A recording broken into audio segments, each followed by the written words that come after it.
Hello and welcome to part 19 of Mapping Kalegen. I find it hard to believe that we're already on part 19. I'm pretty sure that I say this every single week, but it's now reaching the point where we're almost at 20 whole episodes. And given that the average is about 3 hours per episode, a couple of streams were sitting all the way up at almost 6 hours each. A lot of Kalegen of to help. Right, today we're going to be continuing on from where we left off last week. But before we get into the depths of all of that, and I'll bring up where we were last week off to the side there so you can all have a little look. A quick couple of shout outs. Number one, do we have enough sound? If there's any issues with my voice, do make sure you drop a comment and tell me. Hopefully, it's all good. But beyond that, let's jump in and have a good chat about exactly what we're doing here. So, if you've never come along to one of our mapping Kalegen streams, what we're doing is we're mapping one of Reikland's most important cities. It's very close to Altdorf. I will bring it up on a little map here if you want to see the overall map of the empire. And it is, to cut a long story short, a diplomatic center. Now, if we have a quick move of my map here, let's put my little hand on. There's Kalegen over here, where you might be able to see my mouse spinning around in little circles. There's Altdorf, everyone knows and loves over there. And there's Karaberg up there. So it's on the River Bergen leading up to Karaberg. And also there's the River Reich leading up to Altdorf. Right, so a couple of things as we map our way through this. We've obviously had a rather mighty 20 episodes almost worth of detail that's been added to this already. There's a couple of points to mark out if you've never been in one of our streams. If you would like to drop a comment and you would like to influence what I'm mapping today, that's the whole point of what we're doing. Do make sure that you write something like apparently there was an audio cutout there. I'm just going to bring up a comment. Okay, can you hear me? Am I clear? We always have these small issues sometimes each week. Is it coming in clearly? Can you, if anyone can drop in a comment, I'll just keep on talking as we go, and hopefully it's coming in well. Let me just drop it. Sounds good to General Castner. I hope that was just a drop out for you there, niece. Right, so I'm going to continue on and hope that the sound is working. Right, so where was I? Mapping and stuff. Hope it's good and cool and Right, so yes, we're going to be. If you want to drop a comment to me and you want to make sure that I catch it, make sure you write at Lawhammer or at Andy. It's quite likely through the course of the drawing that a whole bunch of comments will come in, and I might miss them if you don't add that. I can't be certain I'll catch them even if you do that, but I hopefully will. Every comment that I catch, I will definitely bring up on screen and we'll have a little chat about it and decide whether we should be bringing those details into the map itself. We had quite a bit of discussion last week about all the cool stuff that we could add. Let me just pull the map down a little bit over here. And the section that we are doing is this relatively large triangle with a big empty piece in the middle. We are working on a variety of things like theaters, nice inns. It's a middle class area in general. We've got a large law area sticking up in this big circle. There's courts and there's a large judicial fighting area in the middle. We've got a temple to Myrmidia, which is very important to this particular city because the temple of Myrmidia directly ties to the Duchess of Kalegen, which is super important. We've also got ourselves a bunch of other smaller locations. Now, I stopped off before I finished drawing all the middle section of the map here, which I'm going to probably dive into first thing, jump in and just give it a quick go. As I'm doing that, we've got a second triangle. I'm going to bring up a different brush here so that we can actually highlight it so you can all see it. So I've got a second triangle building right there. And at the moment, all we've got marked into that area is a bunch of big, huge, uplifted Nehekaran statues that have been taken from the lands of the dead and installed to impress local dignitaries as they arrive. The fact that these are probably enormous Ushabti, for those of you who know your Nehekaran armies, will be fully aware that there could be a Tomb King issue or 4 ahead for this particular city. But that's a small aside. That was brought in by Lore Master of Sotek as an idea last week when he did a super comment. Right, so from the super chat. I'm going to dive into this section here just so we can get all the black outlines in place. If you could think of anything that could go into this area, that would be awesome. To give you a quick bit of characterization for what we've already established. This is probably a middle class area that's relatively rich. There's going to be a park over on this side, and in that park, there's going to be occasional duels between nobles who are trying to resolve some things between themselves. There's also going to be a sizable midden ball field sitting down towards the south of that. So this is between two middle class areas here, and we've got to decide what to pop into it. And we're going to look for at least maybe 2 or 3 purple locations. Now, you might, if this is your first stream, be wondering what the difference are between our purple locations and our brown locations. Purple locations are special locations that we're going to be detailing later. We're going to do a full write-up of Kalegen. All the brown locations are all the other buildings in the city. Now, obviously, in reality, their roofing is not brown and purple. The reason that we'd use brown and purple is to make it as clear as possible for us as users of the map as to where all the important areas are. When you zoom out, you can immediately see all those purple areas almost instantly. They stand out, and that's what you're looking for. Also, it makes it super easy to navigate your way through the various bits and pieces of information. If it's not brown, it's probably not a building. If it's purple, it's an important building. So if it's green, you get an idea that there's some greenery there. If it's a sort of pale beigey color, that means we've got roads cutting in between. The only other detail that I'll mention before I get started is that all of our roads are purposefully a bit wider than they need to be. The reason for that is if we drew this particular city realistically, all of our buildings, particularly in the middle to lower class areas, would probably have roofs that were touching because of the way that layered empire buildings work. And particularly in slums where there may be 4 or 5 stacked layers and upper layers of wooden constructions and half-built, badly designed chimneys sitting at 1,000 different angles, it's quite likely that you wouldn't see the streets at all if you were just taking a photograph from above, should you be in the Warhammer world with a particularly useful camera. However, that makes for a shit map because if you're trying to use it, you're not going to be able to find out how to get from A to B because it's just going to be one gigantic swell of roofs. So we purposely widen our streets and we make sure that they're nice and clear. So, for example, if I drop down over here, this area here is pretty slum-like, but I've still made sure that the street that's making its way through here can be seen clearly so that if you are using this map in, say, for example, a Warhammer Fantasy roleplay game, you can immediately go, if you happen to be here, looking at this statue of a dead fisherman, which, P.S., isn't actually a statue. Go check our previous streams. You want to know more about that. Then you can see that you can clearly get down to the docks that way, or you can make your way down towards the village over there without any real difficulty at all. In the end, maps, while they are obviously a piece of art that can be used in a variety of different ways at the table, they are most importantly going to be conveying you information that you can use, which means that you have to take a certain amount of artistic license with reality. So beyond that, I'll quickly check any comments that we've got, and then I'm going to immediately dive in and hope that you've got an idea or two for what could be popping over in our nice triangle. So let's start off with a quick hello. Apparently the sound was a bit choppy at the start, but all good now. No idea what happened with that since I didn't change any of the settings. I just shouted a bit louder and hoped. Fred Slipknot9 says, Andy, do you have any advice for an amateur who wants to write quests for Fantasy Roleplay? I have ideas on what to put them to paper. I have actually quite a lot of ideas for how to do that. I'll say a couple of things. First, this particular stream that we're doing just now, where we're on stream number 19, started off, so that's stream number 1, as me giving an example for how to build a city. Now, this might sound like it's related, but I'm going to get there. And it was using a tutorial that I did for a set of streams called Inside the Rookery. Inside the Rookery is for a company that I co-own with the coolest folks in the world, including people like Mark Gibbons, Lindsay, Andy, who you may know from Lawhammering streams, Mark Gibbons, who you may know from all the awesome Warhammer art. And we are building our own worlds over in the Rookery, but we also have a set of streams called Inside the Rookery where you can get an insider's look into what it's like to build games.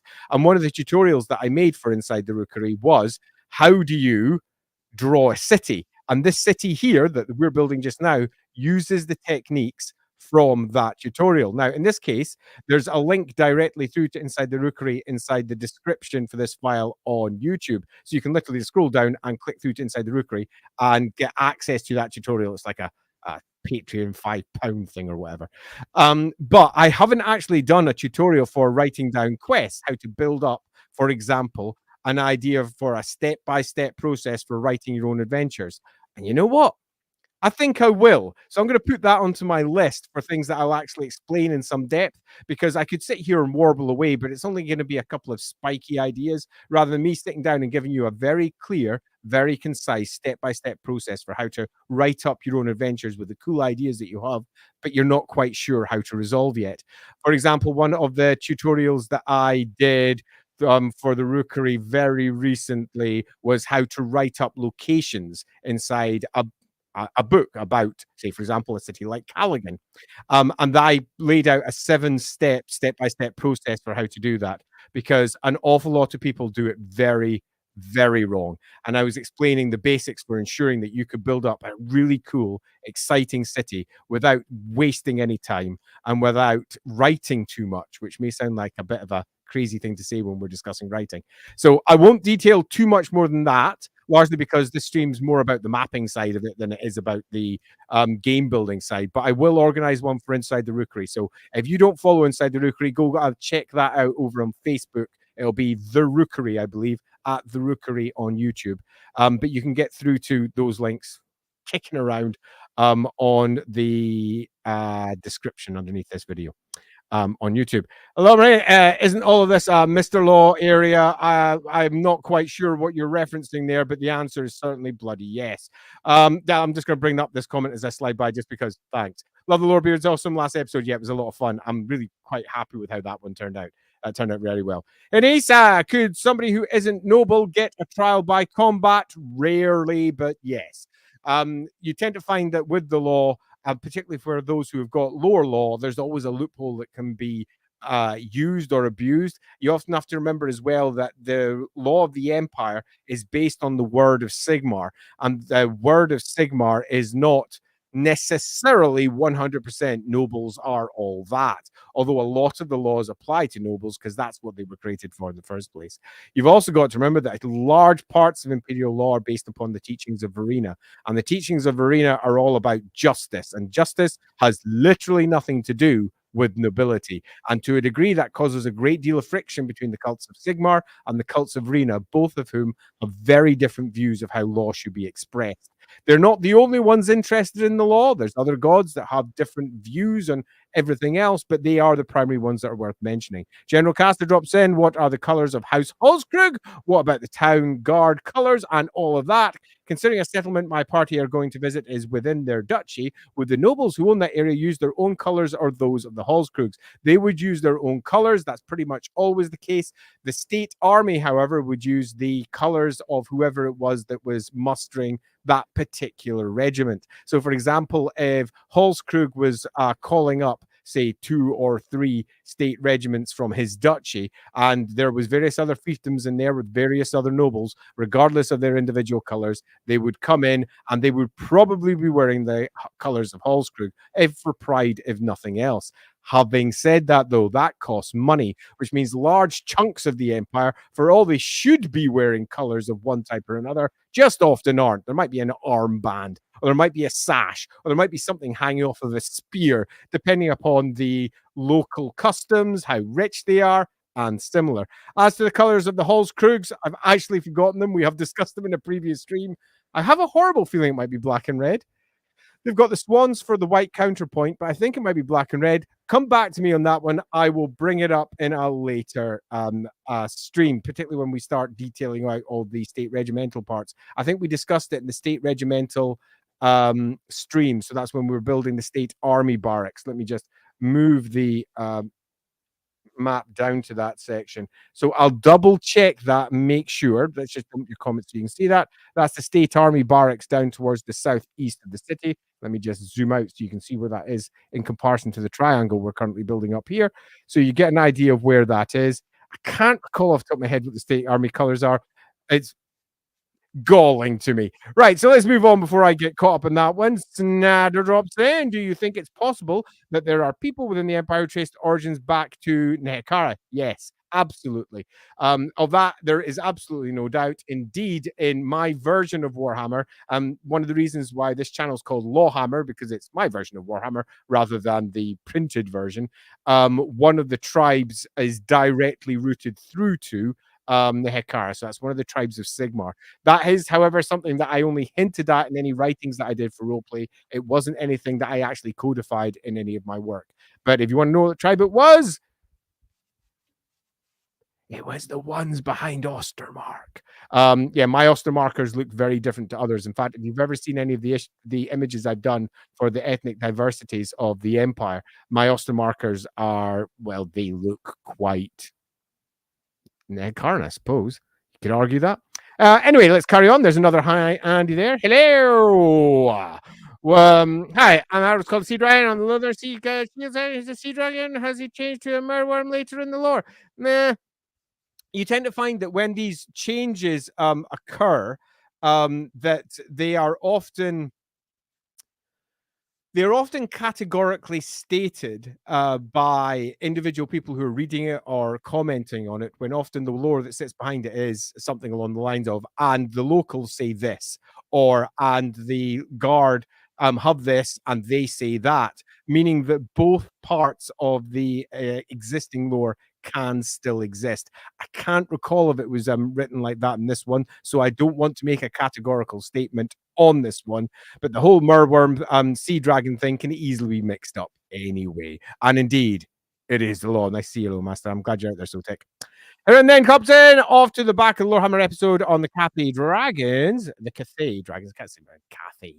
Any chance we might have a bastard of a Cathayan? Oh, unexplained. That's two powers running around. As if we're talking about in my game, was there any chance of that sort of thing happening? Damn straight. Any chance of that happening in the broader Warhammer? I bloody hope so. But I definitely think that that's something that should be explored because it's hella fun.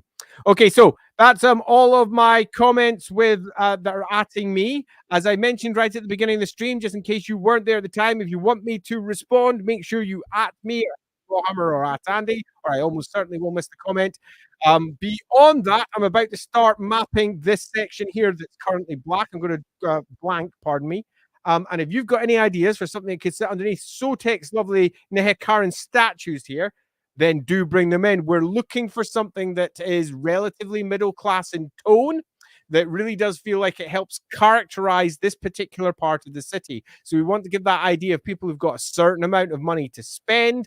We're looking for people who are looking to perhaps be show offs, or alternatively, they're attempting to accrue wealth, or say anything else. Have a little think about that. If you've got any ideas, drop it into the comments now. I'm going to start doing the actual mapping part so that some mapping does occur during the course of this stream, rather than me just chatting away for freaking hours. Okay, so we've got our put a building here. So I'm going to start off much like I do with most of these, by just mapping out some loose boxy areas for what's going to be in these parts. And then that immediately gives you an idea of where everything else is going to go after that. And we've got that. If we put a small back street that runs back there, that means we can get some buildings running into the back of the Myrmidian temple there. We can get ourselves a bit of parkland sitting there beside the pond, where we've got our swans, and the Myrmidian hawk swoops down and eats the swans, causing all manner of problems with the Hallskrugs, but the Duchess doesn't stop it. But that gives us some loose idea of where we're going to be putting our various buildings there. I'm now going to pop into this section here, and again, just add some general loose shape so I get an idea of what I'm going to pop into here. I'll draw over these afterwards. I want this to be blocked here so that there's no way down the side of this huge theater that we have here. That's the huge theater there. So I'm not going to make it free and open. We want that to be a long, thin corridor, the back route into the staff entrance there at the back of the theater.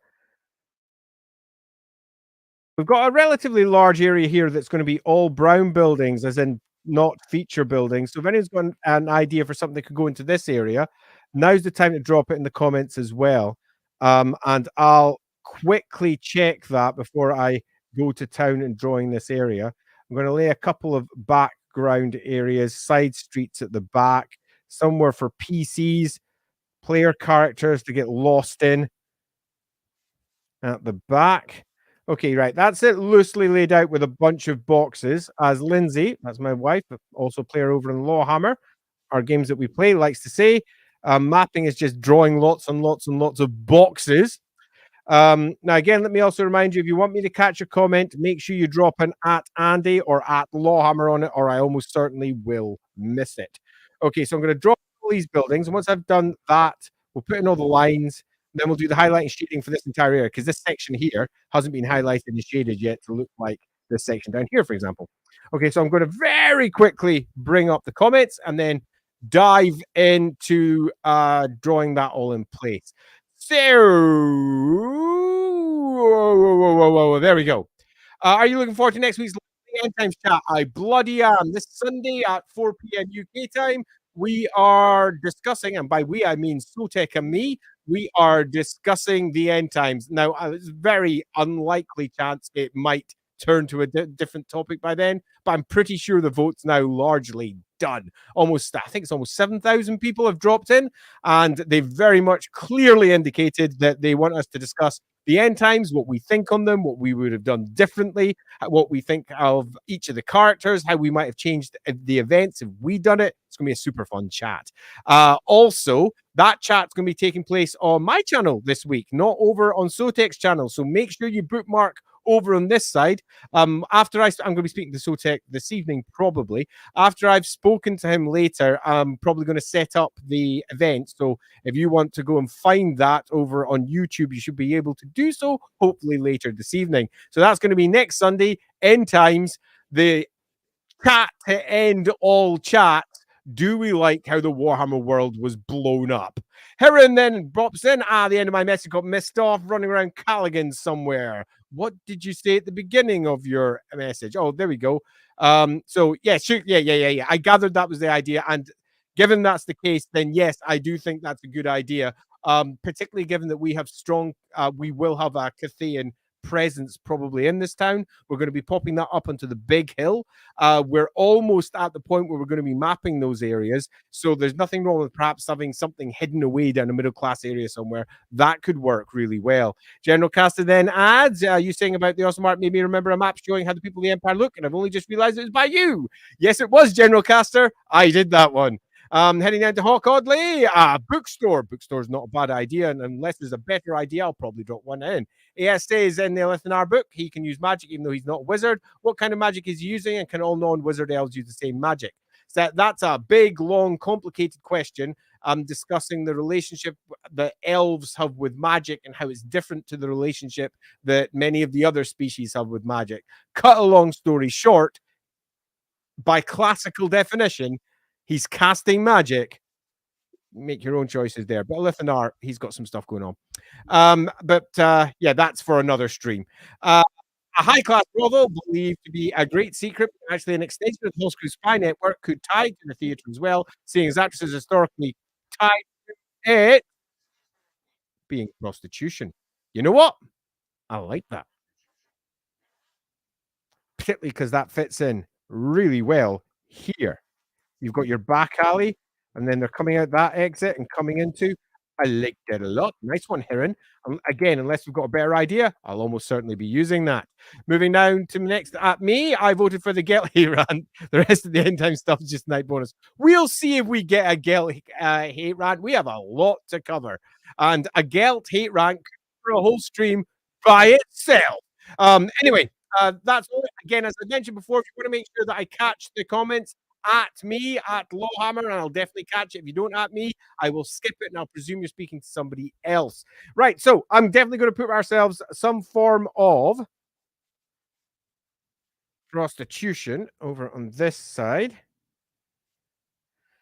Maybe tie that. I don't want it to actually touch the purple building here, because it will make it look like it's part of the theater. So what I'll do actually is I'll probably make it this one. I'll pile up the building details together, drop it into there, and we can have it as this relatively large building in this section here, and we can make that one, and then we'll make one of the buildings up here a purple building as well, and we'll have that as a bookshop. So let's just pop in one of those up there. Right, so I'm going to start just drawing these into place. And then we can start the coloring process for all of that as well. And as I said before, if you've got any ideas for the next triangle, now is the time to drop them in, and we will get those considered, discussed out, and popped up. Right, we've got quite a bit of drawing here to do. It might not look like it's a very large area, but with this form of mapping, the style that we're using here, for all, it's a very easy one that pretty much anyone should be able to duplicate, pardon me. It is a relatively time-consuming one. So as styles go, it's not the fastest because you're doing everything by hand. That being the case, this will take a wee while. And as I mentioned at the beginning of the stream, if you're watching this going, hey, this map's looking like it's looking pretty good. I wish I could do that. The answer is you definitely can. This mapping style is not difficult to duplicate. It was specifically designed for a tutorial to show how everybody could map almost to a professional level without any real training.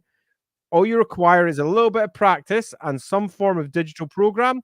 But the tutorial that I did for it doesn't even require, truth be told, a digital program, because the actual techniques used are almost identical to the techniques you'd use if you're drawing it by hand with pen and ink on a piece of paper. So if drawing a map like this interests you, if you go over to the YouTube version of this video, assuming that you are not on it, but if you're on it, just pop up to the description on the video. You will find there is a link to the tutorial over on Inside the Rookery. It's one of the first links that's mentioned inside the comments at the bottom. And that tutorial will take you to, link will take you to the tutorial where I explain pretty much exactly how to draw maps like this in depth with a 7-step process, as I mentioned earlier in this one. It's surprisingly fun, surprisingly easy. One of my favorite things about doing that one is that we've already had quite a few people popping into the Rookery Discord and showing us the maps that they've done. I've also had several people getting in contact directly and posting over the maps that they've done. And it's just super nice to see everyone making it work and getting themselves big, huge, cool, funky maps without ever having really been taught how to do it. And it's just nice. Also, made me feel pretty gratified because it showed that the system that I'd built largely works and people can use it. So that was really nice too. So we're now, oh gosh, it really does take a wee while to get this all done, but I shall persevere, get this all into place first before we go on to the next section. I don't want to get lost on this. Hopefully we've got a couple of good ideas for what we can put into the next triangle in the next section. If you've been thinking out there and you're like, oh, we could put one of those in, or are one of these in Kalegen, do so. Don't worry as well about saying something you think almost certainly is in Kalegen already, but you're just not sure if it is because you haven't watched a previous stream. There is nothing wrong with suggesting something that's been suggested before, because I'll just say, oh no, we've already got one of those elsewhere. It's not a waste of my time. That's what this is all about, is get contributions from folk so that we can build something that I would never have built if I'd just done it all by myself. Because if I'd done it by myself, the city would have looked completely different. It has the shape and the disposition of different buildings in it because of all the ideas that people have been posting in YouTube and over on Twitch to help build this location into something that is hopefully pretty dang unique. Right, I'm going to add a couple of roofy nonsense bits in here.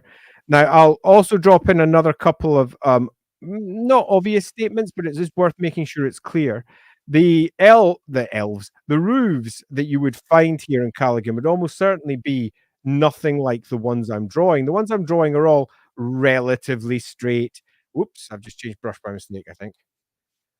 relatively straight and relatively solid without any obvious broken sections or leaning and collapsing sections, but that's 100% on purpose because the more detail you add of that ilk, the more difficult the map becomes to read. And in the end, this map has obvious illustrative components. It's meant to be something that anybody can read and use. And if it's just full of tiny little, very difficult to read details, people will take one look at it, get confused, and then say something along the lines of, "This map's too confusing. I don't understand what's going on. It completely lacks in any clarity. Why was it even drawn like this? Why?" And this is something that's often brought up with various fantasy maps, particularly ones that may have been commissioned to be viewed at one size, but are used by the publishers that are publishing it in a different way. I'll give an example of that. When the poster map that's sitting inside the Warhammer Fantasy Roleplay core book, that's the map of the Reikland, was originally conceived and commissioned, it was going to be a poster map. So the double page spread map of the Reikland at the beginning of the book that's sitting inside the sleeves was meant to be a poster map. So all of the labels were built for a poster map. And a poster map is pretty big, meaning that all the fonts and the place names were also going to be relatively large. However, it turned out that not more than about a week or so after I was in the position of building the city map, pardon me, the province map for the Reikland. Um, it was decided that we would use that map on the inside sleeves of the book. And that caused all of the text that's sitting on the inside sleeves to be quite obviously tiny. It was just super small. Now, if you're going to do tiny text, and tiny text is okay, but it has to be super clear if you're making it tiny, which means you have to have a font that's exceptionally legible. But no, that's not the case here. The font that was used for that one is entirely hand drawn because it was designed to be seen at a pretty large scale, and it was designed to be viewed in a completely different way to the way it was eventually used. So that means it's time to pull out some form of camera, take photos of it, and then zoom it up, or alternatively, go old school and either pull out a good old magnifying glass or maybe an old pair of binoculars and see if you can get them to work.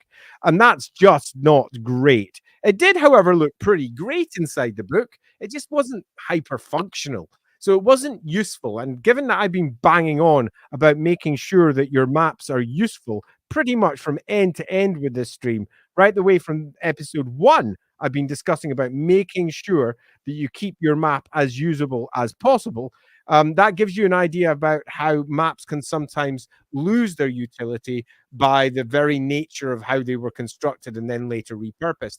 I had a similar issue in, for example, there's a book called, oh, what was it called?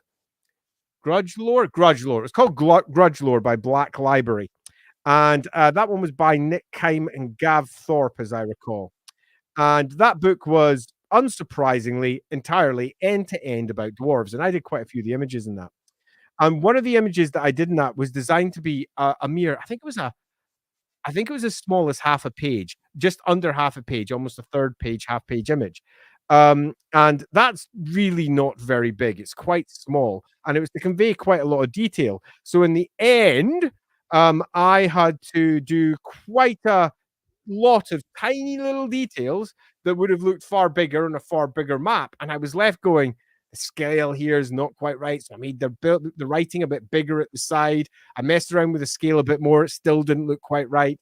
But in the end, I sent in something that was around about half page. And I was like, that's going to have to do.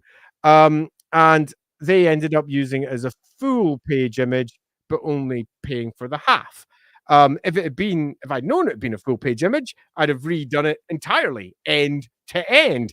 But that's not quite how it went that time. But that's another example of how sometimes a publisher might use a map in a way that you don't expect. And the final image that goes into the books may be scaled a bit weird or may not look quite right. And maps are notorious for this because maps, unlike pictures, don't necessarily scale up or down as well because they often have text elements or graphical elements in them. They're designed to be viewed at a particular size. So when you rescale them, they end up just looking wrong. And people are often left looking at the map going, something's not quite right about this. So that's exactly what happened with that particular Grudge Lore map for the Black Library book. It's also what happened with the Warhammer Fantasy Roleplay 4 map that's sitting inside the cover. And when you start noticing these things, particularly if you're someone who's been making maps yourself, you kind of can't stop seeing them as you work your way through various books that you may have bought yourself. And you're like, that map was obviously commissioned to be a lot bigger than just a page, or commissioned to be a lot smaller than what they've done, because the details on this one look huge and they've just squeezed it into a full page. I have a bit of a gripe about people doing that. And it's not just that it makes the maps look a little bit uglier, which it often does. There's also an issue where the artist may have only been paid for a smaller image, but then the publishing house uses it as a larger image because they just stretch it up, which both makes it look like the cartographer in question didn't do a very good job, which isn't good for them. But it also means the cartographer in question also got paid less money, which is just rubbish per person. Okay, so we've got ourselves some bits in place for this set. I've done a lot of garbling as I move through that. What I'm going to do is I'm going to quickly drop the roads in this and then head back into the comments again. Now, if you've missed any of my previous streams, you'll be aware that the roads are on a completely different layer than the rest. I won't explain how I'm doing it because the tutorial can do that. So if you want to do this yourself and figure out what the heck I'm doing, go check out the tutorial. The tutorial can be found inside the comments, not in the comments, pardon me, inside the video description over on YouTube. So I'm just going to quickly pop in these roads. I'm going to check the comments after I've done these roads. Then I'm going to put in the buildings that are sitting in the top of the triangle. And then we're going to get everything colored in to finish off this section of the town completely. Yeah, I think we've got a good idea of how this bit's going, though. I'm going to make that a bit green at the back there. There we go. Right, that's the roads in place. Let's go check our comments. Yeah. Okay, so what was the last comment I was at? Up here somewhere. Right. And we're here. General Casa says, don't you mean a temple catcher? They don't all have to be temple catchers. Katja is goddess of disarming beauty that is most commonly found in the Vorburg land. The Vorburg land has got is a part of the Reikland that has almost an entirely different. I mean, it's got a very different culture. For hundreds of years, it was almost separated from the Reikland. It was its own internal province in the same way that Talabek land used to control Hochland, or Talabek land used to control Ostermark, or Stirland controls Sylvania. They may control it, and it may be a part of that larger grand province. Sylvania, for example, is a part of Stirland, but it doesn't mean that they don't have their own cultural identity. Sylvanians are quite different to Stirlanders. In a similar fashion, the Vorburglanders are quite different to the rest of the Reiklanders. And the Vorburglanders have got their own cultural touchstones, and one of those is Katja. Katja does have temples elsewhere in the Empire. For example, in my version of the Empire, for example, there's a Temple of Katja in Camberbad. There's a Temple of Katja in even Altdorf. But then Altdorf's so freaking massive, it's got a temple to pretty much every god known to man. So, yeah, I won't be making that one a Temple of Katja. I'll be making it an actual house of ill repute, if you prefer, although prostitution is not illegal in the Empire, so it's not really ill repute, although I'm sure many a Sigmarite priest or priestess has something to say about their morals. More taverns, a better quality for silver profession. Yeah, we haven't really got we've got one tavern mentioned. It's more of a restaurant actually that's down here, and the description for this quarter, this section will also say that there are taverns available. But perhaps if we move in, when we move into the next triangle, we can make sure one of the buildings there is perhaps a tavern, given that we're now largely finished with what I think will be good space for purple buildings here. Next one at me, map store. Not a bad idea. We might drop that over in the next section too. Do remind when we get to writing that part. an idea for the next narrative. I put my previous message. Maybe you missed it. I almost certainly did, Snader. If you can write it again with an Andy, I'll catch up when we scroll down to the next ones because I'm not scrolling back up because I just get lost in all the comments at the top. The bloke person. Hey, bloke person. Good to see you here. Is there a House of Sin being used like that? I would annoy the Catchins. Would make their what would their vengeance look like? It wouldn't. Catchins would not take vengeance like that. That's not really Catchin style. They are strongly in support of sex work, and it would require that the sex workers be properly abused. That would cause them issue, and their vengeance wouldn't really be vengeance. It would be doing their very best to ensure that they shut down those poor establishments, or alternatively somehow save the people involved. And we already have a few other prostitution areas, like for example over here, this is one that's run by Ranaldans, as I recall, and tends to many of those who are connected to the Knights of the Swan here. Anyway, let's move back over here. Yes, do elves and dwarves have brothels in their lands? Elves most certainly do. Dwarves most certainly don't. At least they don't in my version of the Warhammer world. Dwarves have got an entirely different appreciation and approach to sexuality. You've got to remember that in the Warhammer world, dwarf males outnumber females something like 8, 9 to 1. And that comes hand in hand with a variety of different traits for how they express their sexuality and how they experience their sexual drives. They're quite different to humanity and very different to elves. Elves who are a particularly sensual and sexual species, humans who are also a particularly sex-driven species, both of whom are more than willing to have houses where you can have sex. It's all down to what's the cultural norms for the individual area. In the Reikland, for example, heavily dominated by Sigmarism, the very idea of sex is often conflated with excess, and thus it's conflated with the Prince of Excess, meaning that the Sigmarites are often banging on about temperance and ensuring that you don't give in to excess. And temperance means that they'll be attacking too much drinking, too much sex, too much anything, really, meaning that prostitution is often perceived with a certain amount of negativity by hardline Sigmarites. If we compare that, though, to the rest of the old world, it's a completely different kettle of fish. Indeed, if we go over to, say, Talabik land, a grand province that has been dominated by the worship of Tal, a god who is noted for being very earthy. They are a very sex positive people by comparison. You also have to remember that Sigmarism was outlawed over there for hundreds of years. It's only been in the last 200 years that Talabheim has had Sigmarism return. And that's a really long time. Sure, 200 years worth.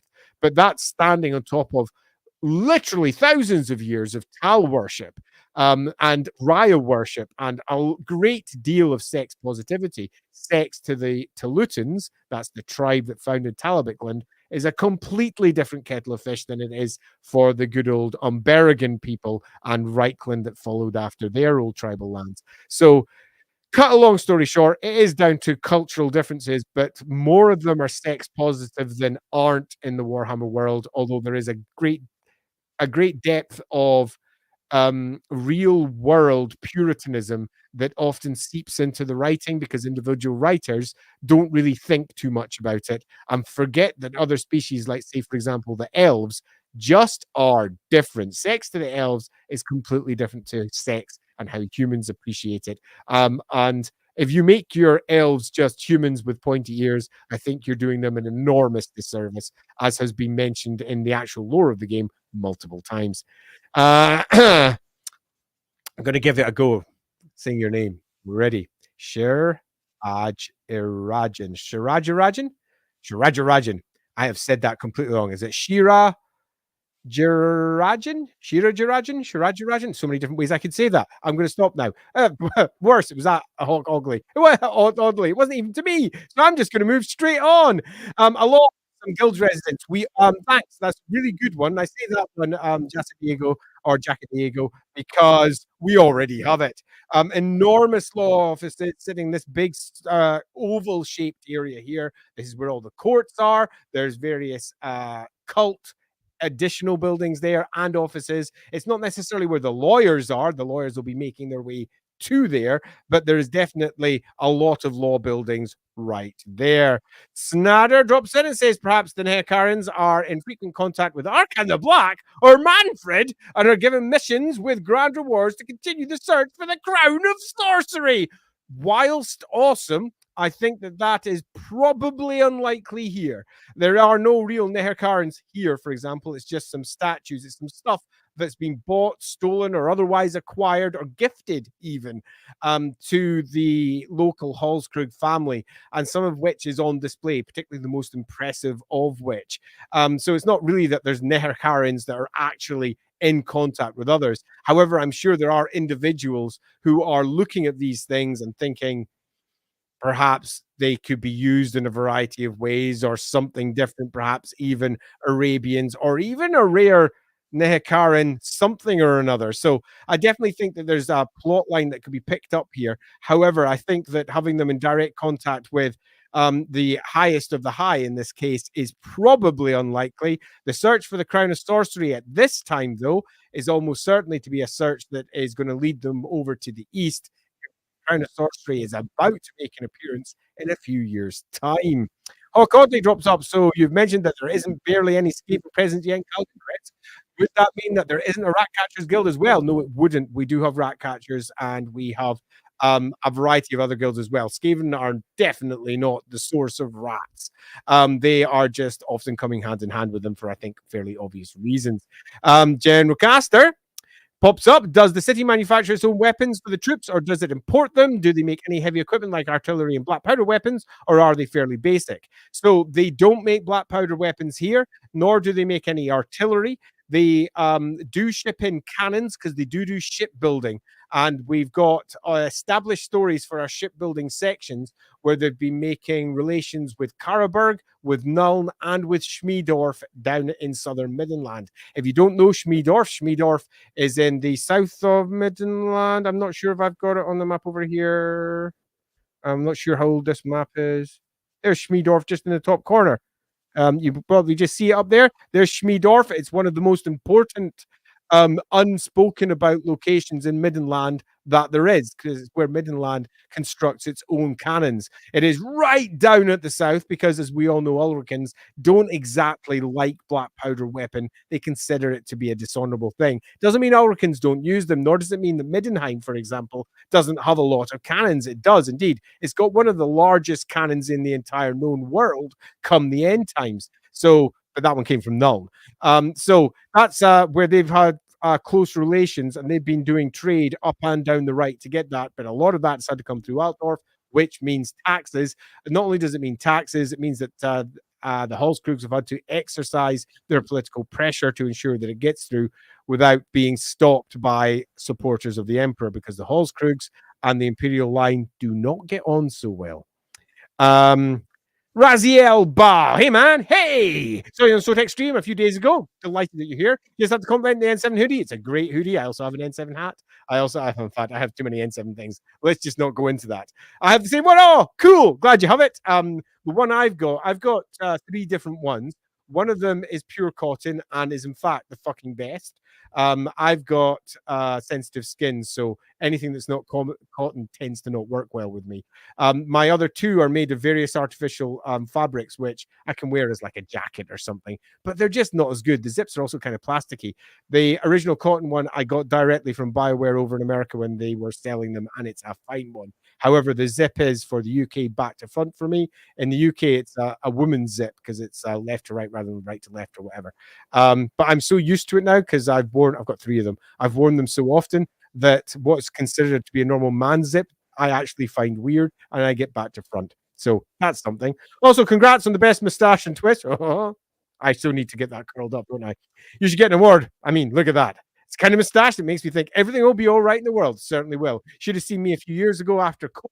I had a beard that was pretty much all the way down to my chest. It was proper crazy. I mean, I go, it was like it was big. Anyway, let's continue down here. Again, if you want me to look at your comments, make sure you at Lawhammer it. Or alternatively, use a super chat because then I can't miss it. I will miss some of the Outlaw Hammer ones. I apologize if I do.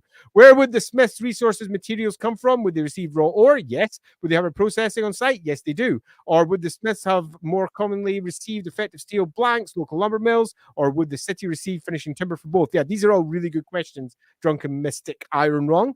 I have a couple of suggestions to you regarding them. Number one, I won't go into all the depth of it here, but we do have 18 previous streams. To cut them all down into the short little bits, you'll notice there's a large canal coming in through the south of the city. They go all the way up to the mines that are they're held by the Holzkrugs. The Holzkrugs are rich because of these mines, and various ores come down that canal, and they are processed in a variety of places, including, if I move all the way down there, in the center of the screen, if I move it up above your comment, you can probably see the piles of ores that are sitting there. There's various warehouses that use them as well. Much of those are used in the barge and ship buildings because they got barge rights and ship rights in Kalegen. Much of that is also just sold on for processing elsewhere. They don't have much in the way of giant forges, however, in Kalegen. Kalegen is more of a place that is selling ore rather than selling the actual metals.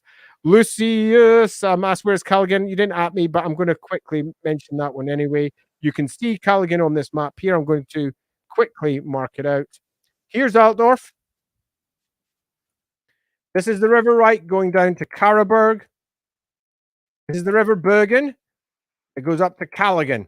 For those of you who know your Warhammer Fantasy roleplay and have played the Enemy Within, you'll know that the Enemy Within comes down this route into Altdorf, goes through the Reichsport, down the River Reich, and then down Weissbruck Canal to Weissbruck there. Kalegen is to the north of Weissbruck. It's a particularly sizable town between Karaberg and Weissbruck. In short, hopefully that has located it nicely for you. Theodore Kalamov, great to see you there, Theodore. I hope I'm saying your name correctly. Hey, Andy. Hey, Theodore. How high or low fantasy do you prefer your version of Warhammer to be? The Total War games and publishing adventures really go overboard in all their monsters and magic. Right, so I have strong opinions on this one. Warhammer Fantasy Roleplay was created before the terms high and low fantasy were popularized. They didn't really exist when Warhammer Fantasy Roleplay was first created. When it was first created, the designers behind it had their own idea of what Warhammer was. And that was, as they termed it, grubby fantasy.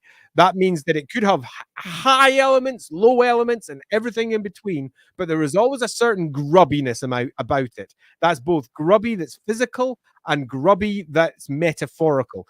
Everything's just a little bitty dirty. And that is largely where I prefer my Warhammer Fantasy to be.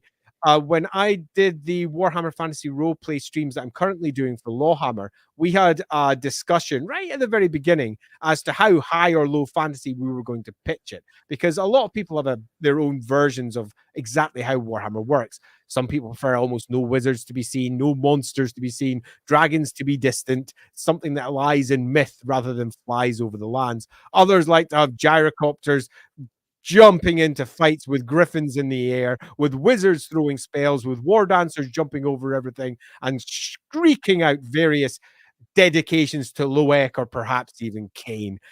Everybody's got their own preferences for where it exactly sits. My Warhammer is all of the above, plus everything else too. It's the lowest of the low mixed with the highest of the high.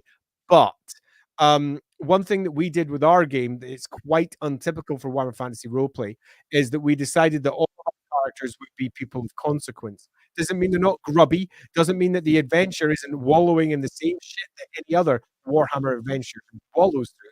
But all of the people behind our characters are people of some type of consequence. And that was because almost no games online did that. They all just wallowed in their rat catchers or their really horrible Sigmarites or horrible witch hunters who were really just there to murderize folk, murder hobos under a different guise. I'm a guy of Sigmar. I believe in Sigmar. Oh, you might be a witch. Burn! You might be this. Die! And they were just using it almost as an excuse to just go around murder botting their way through the Warhammer world. And we wanted to do something a bit different.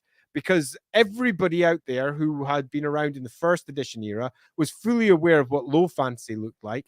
Everyone who was around in the second edition era was very aware of what sort of mid tier was. And then third edition era sort of went high tier, but with really low tier characters. At no point had anybody just gone, here's a bunch of potentially very important people and how they could make their way through that same shit flinging adventures that you find the other characters working through. So all our characters are of consequence. That doesn't necessarily mean that they're all super important in the greater scheme of things, but they are definitely all of consequence to the adventure we're playing.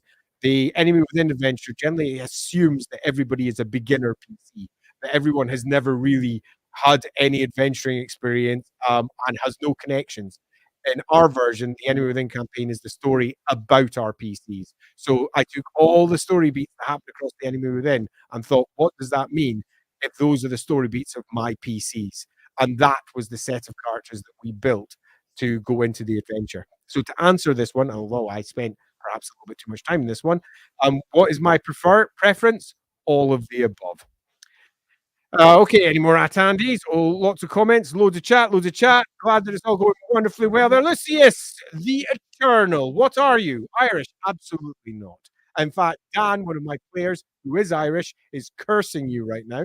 I guess, but your accent's hard to pin. My accent is Scottish, but it's somewhat variable Scottish because I've lived in different parts of Scotland at different parts of my life. Plus, one of my parents is English. English. I mean, almost all his bloodline Scottish, but that's by the by. One of my parents is English, and I've got a touch of his accent, although my dad sounds now super Scottish, just like I do. So there's a wide variety of different Scottish accents. I started off in Dundee in Scotland, for those who care, then moved up to Golspie, a tiny little town on the east coast, then moved up to a lighthouse where I lived most of my life in a town called Scrabster, right by Thurso. If you go any further north in Scotland, you're swimming up to the Arctic. So I was right at the peak of the country in a tiny community. And then when I was 18, I moved down to Edinburgh, that's the capital, and I lived there ever since. So pretty much end to end Scottish.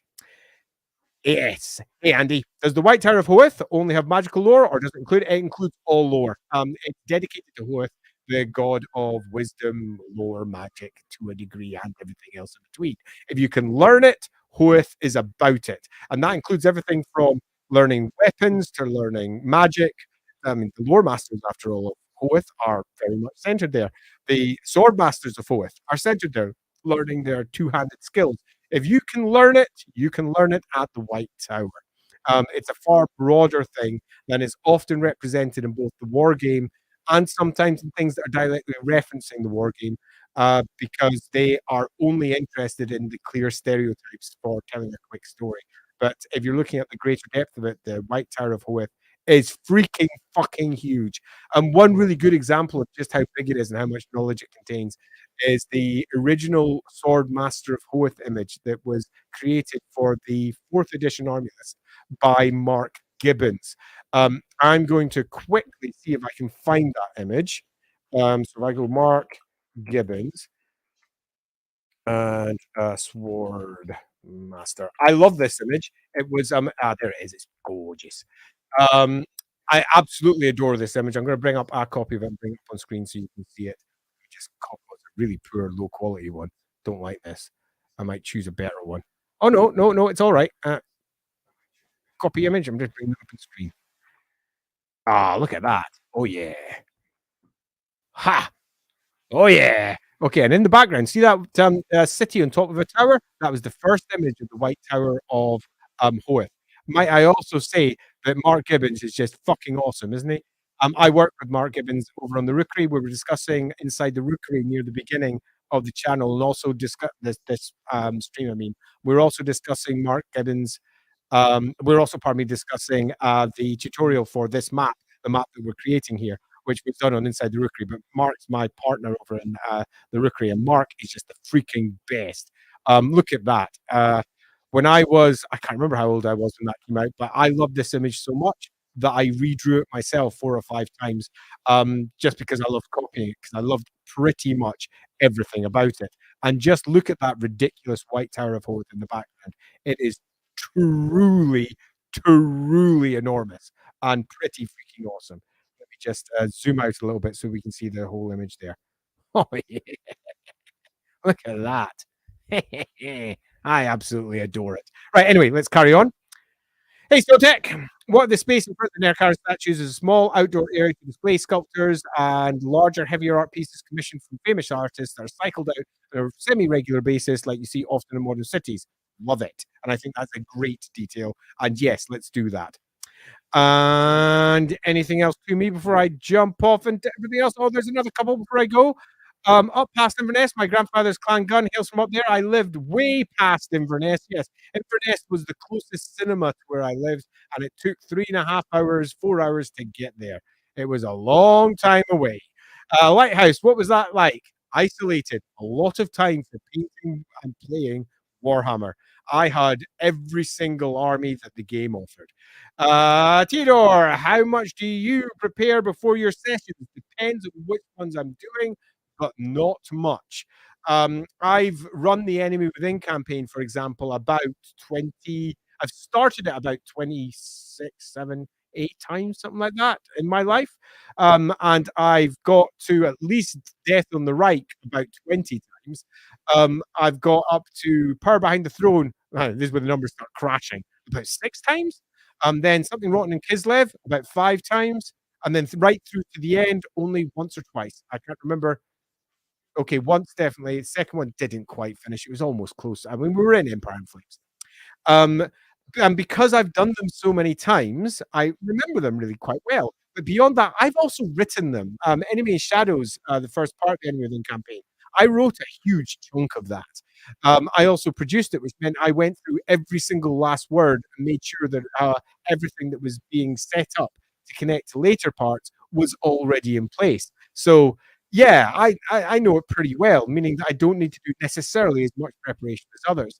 Also, whenever, for example, I don't have all the players there and I decide to just make something up, I tend to just stomp around in the circle in circles in the garden for a bit, running through plot ideas, go back into my house, write down like 5 bullet points, and that's me ready for the evening. If you want to see an example of that, the last Lawhammer stream that I did, which was one off because one of our players was ill. So our players at this point, I won't give any spoilers for the Enemy Within. I'll just simply say they got access to a lot of books. That's it. That's all I'm saying. I do recommend you watch our streams if you love your Warhammer because our streams go to some pretty crazy places. And we had one of the books telling a story about what happened with Magnus the Pious 200 years ago. It's worth saying that this story was very much an unreliable narrator. This was somebody's personal journal and their individual writings concerning what happened. So the characters that people were playing were almost stereotype versions of the actual characters that took place some 200 years ago. But we got to dive into an interesting story with Teclis, Magnus the Pious, some of the original some of the original founders of the colleges. It was super fun. And we also got to have a look at the politics of the era through a different lens, because generally everyone says Magnus was great. He was in a terrible position and he just powered his way through. And we showed a slightly different version of that. And we also compared it to the events as they were portrayed inside the Enemy Within, where there's a very famous section called the Mutant Edict. And we compared that Mutant Edict through to a similar thing that happened back in Magnus's time, and just how crazy their Magnus era edict was, and just as unacceptable as the Mutant Edict was in modern times. And nowadays, 200 years later, what Magnus did is just seen as the status quo, not seen as strange at all. But back then, it was as crazy as a Mutant Edict. So yeah, that was super fun. Now, the reason I bring that one up is because I spent about half an hour getting everything that I needed for that in place. And that included all the handouts and everything that the players needed for that too. So I built up 5 MCs. That's not true. Building up the MC card sheet took me an hour. So it was about an hour and a half in total for that. But normally I don't do a great deal of preparation. I'm much more down onto the just improvise and let it go wherever it goes. That just tends to be how I run. Southern Robin, I'm currently planning a campaign in North Korea. Nice. To assist the North. Any interesting ideas? Oh, so many. I'm going to get caught up on that if I get caught in it. Hmm. I want to spend time in this, but I want to get back to drawing my map. let's bring this one up in a stream where it's a little bit closer, or alternatively, bring it up in the Lawhammer Discord. There'll be a link to the Discord probably down in the. I hope there's one in the info. If there isn't, there'll be one in one of our videos somewhere. Go check one of our other videos for Lawhammer, and you'll find a link to our Discord in there. Pop in there and just ask down the Warhammer channel, so we can have a chat down there, because that's probably the best way to do it. And bring up this comment because it deserves to be brought up. Mark Gibbons elves are great. They freaking are. I completely agree, Ryan. They are the fucking best. Also, let me also say, I agree with this one. If you're out there, Mark, you rock. And what's your conception of the role of the Ever? Oh,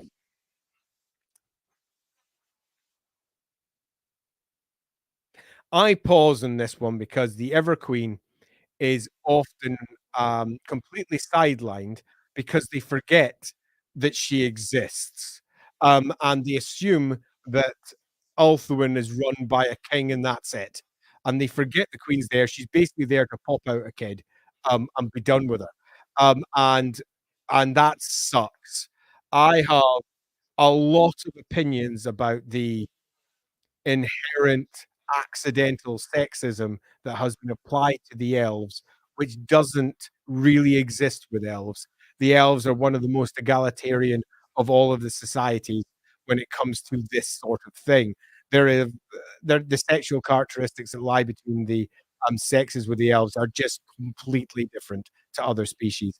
I have some strong things to say here, but this is not the stream for it. I will rant if I'm not careful.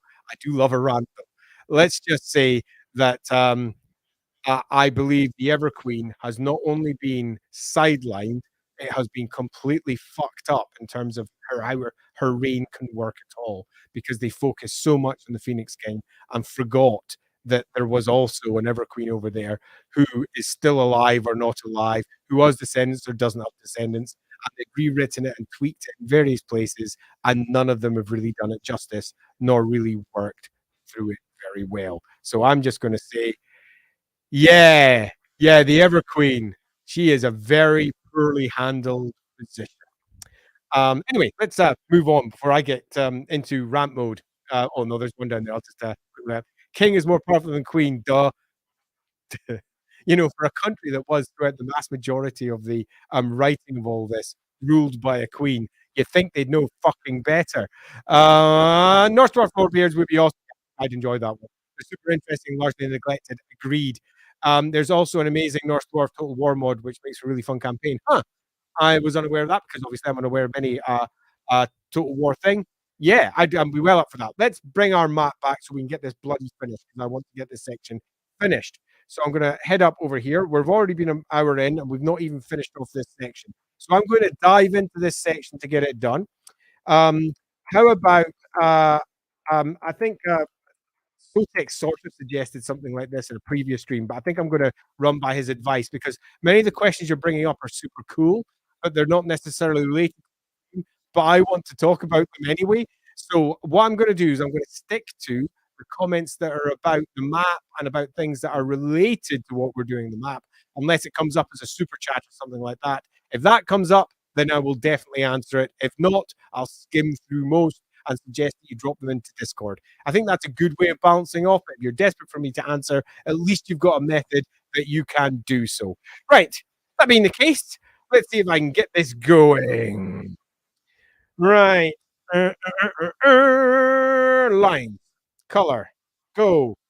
Right. We've got a couple of areas here. One building coming into the back here. I am going to finish the buildings here before I start the coloring. When all the buildings in this section are done, I'll take one last look through the comments, just in case there's anything else that comes up, and just in case anyone's had a really cool idea for something that could go in here that absolutely rocks, and I should definitely put it in. But I'm going to assume that the map will look like what it currently does by the end of it. Let's just pop that in as a small building at the back.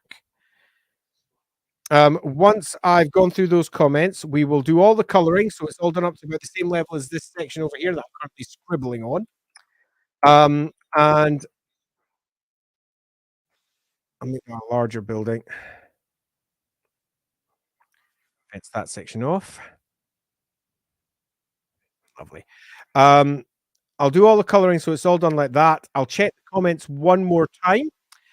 And once I've done that last comment check, I will then do all the highlights and the shades and bring it all into one piece to finish it all off with. And that'll be us finish this section of the town.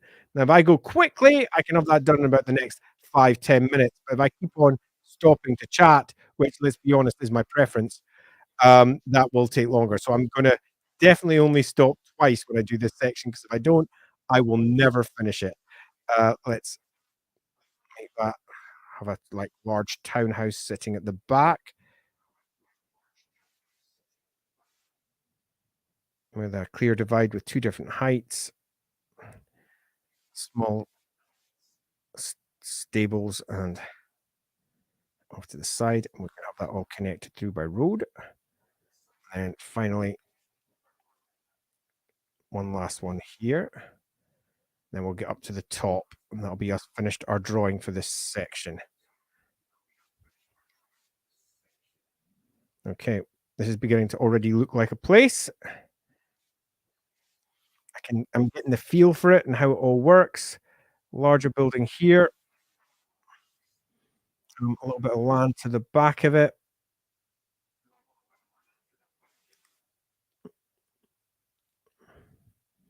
Okay, cool.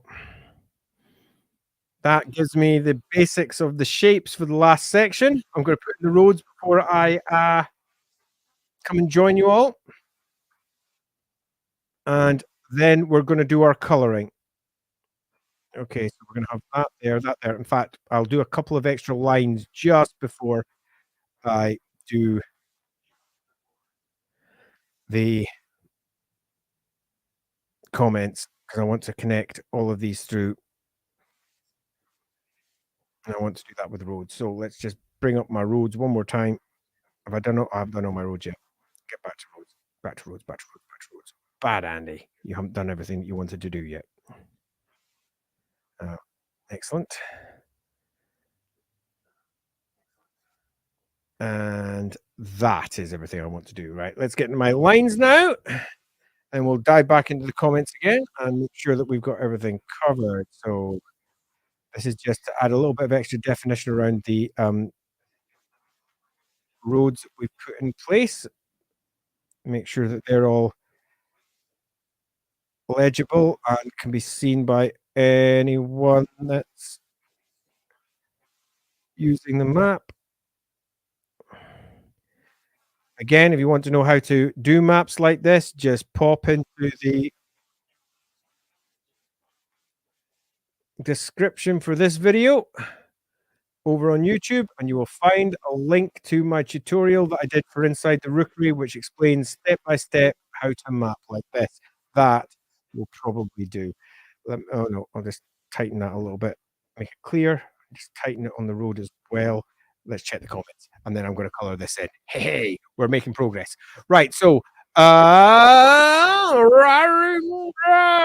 we go. General Castle says, would you like me to send links to the North South mod? Not yet. I'll find it when I want to. I'm going to be playing the game for some time on just the base level. I don't want to have any mods at all, just so that I can feel out all the different factions and how they work. Well, Godley then goes, that wasn't to me, so I'm just going to pass on by. Maybe a large fancy bank by the arena. I think we've got a bank down in the south, the banking guild, and a place already set up for that. But a second bank up there might not be a bad idea, particularly because the idea of some form of conflict sitting between the two institutions is generally a good idea. The heart of all the best stories in Warhammer Fantasy Roleplay is conflict, obviously. One person wanting one thing while another person wants another thing, and them not agreeing on how to resolve it, where the PCs can then come in and force some form of resolution or encounter the story that is their lack of resolution, whatever it may be. So that's definitely something to consider. AS then drops in. Can we have some Ask Me Anything streams? I had an Ask Me Anything stream not that long ago. I do them infrequently, about once every other month. So I will do one at some point, yes.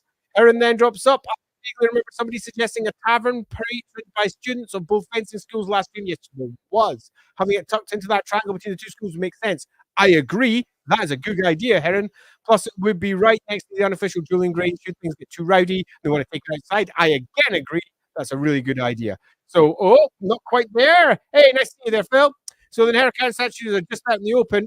They're out on display for showing off to any visiting dignitaries. These are things that are being shipped up from the Arabian whole peninsula and the lands of the dead, and they are fully unaware of just how potentially nasty they are, given that they are giant shabti. And again, as it says on the map, thanks Sotek for that idea, because it was pretty damn cool. Right, okay, so we've run through the comments as they currently stand. That being the case, I will start coloring in and make this place just look a little bit nicer. So let's start off with our locations. We want a slightly bigger brush than that.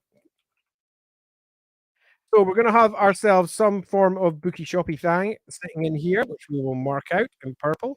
We are also going to have ourselves, in addition to that, this section here being a sizable brothel that also employs some of the cheaper actresses from the and actors from the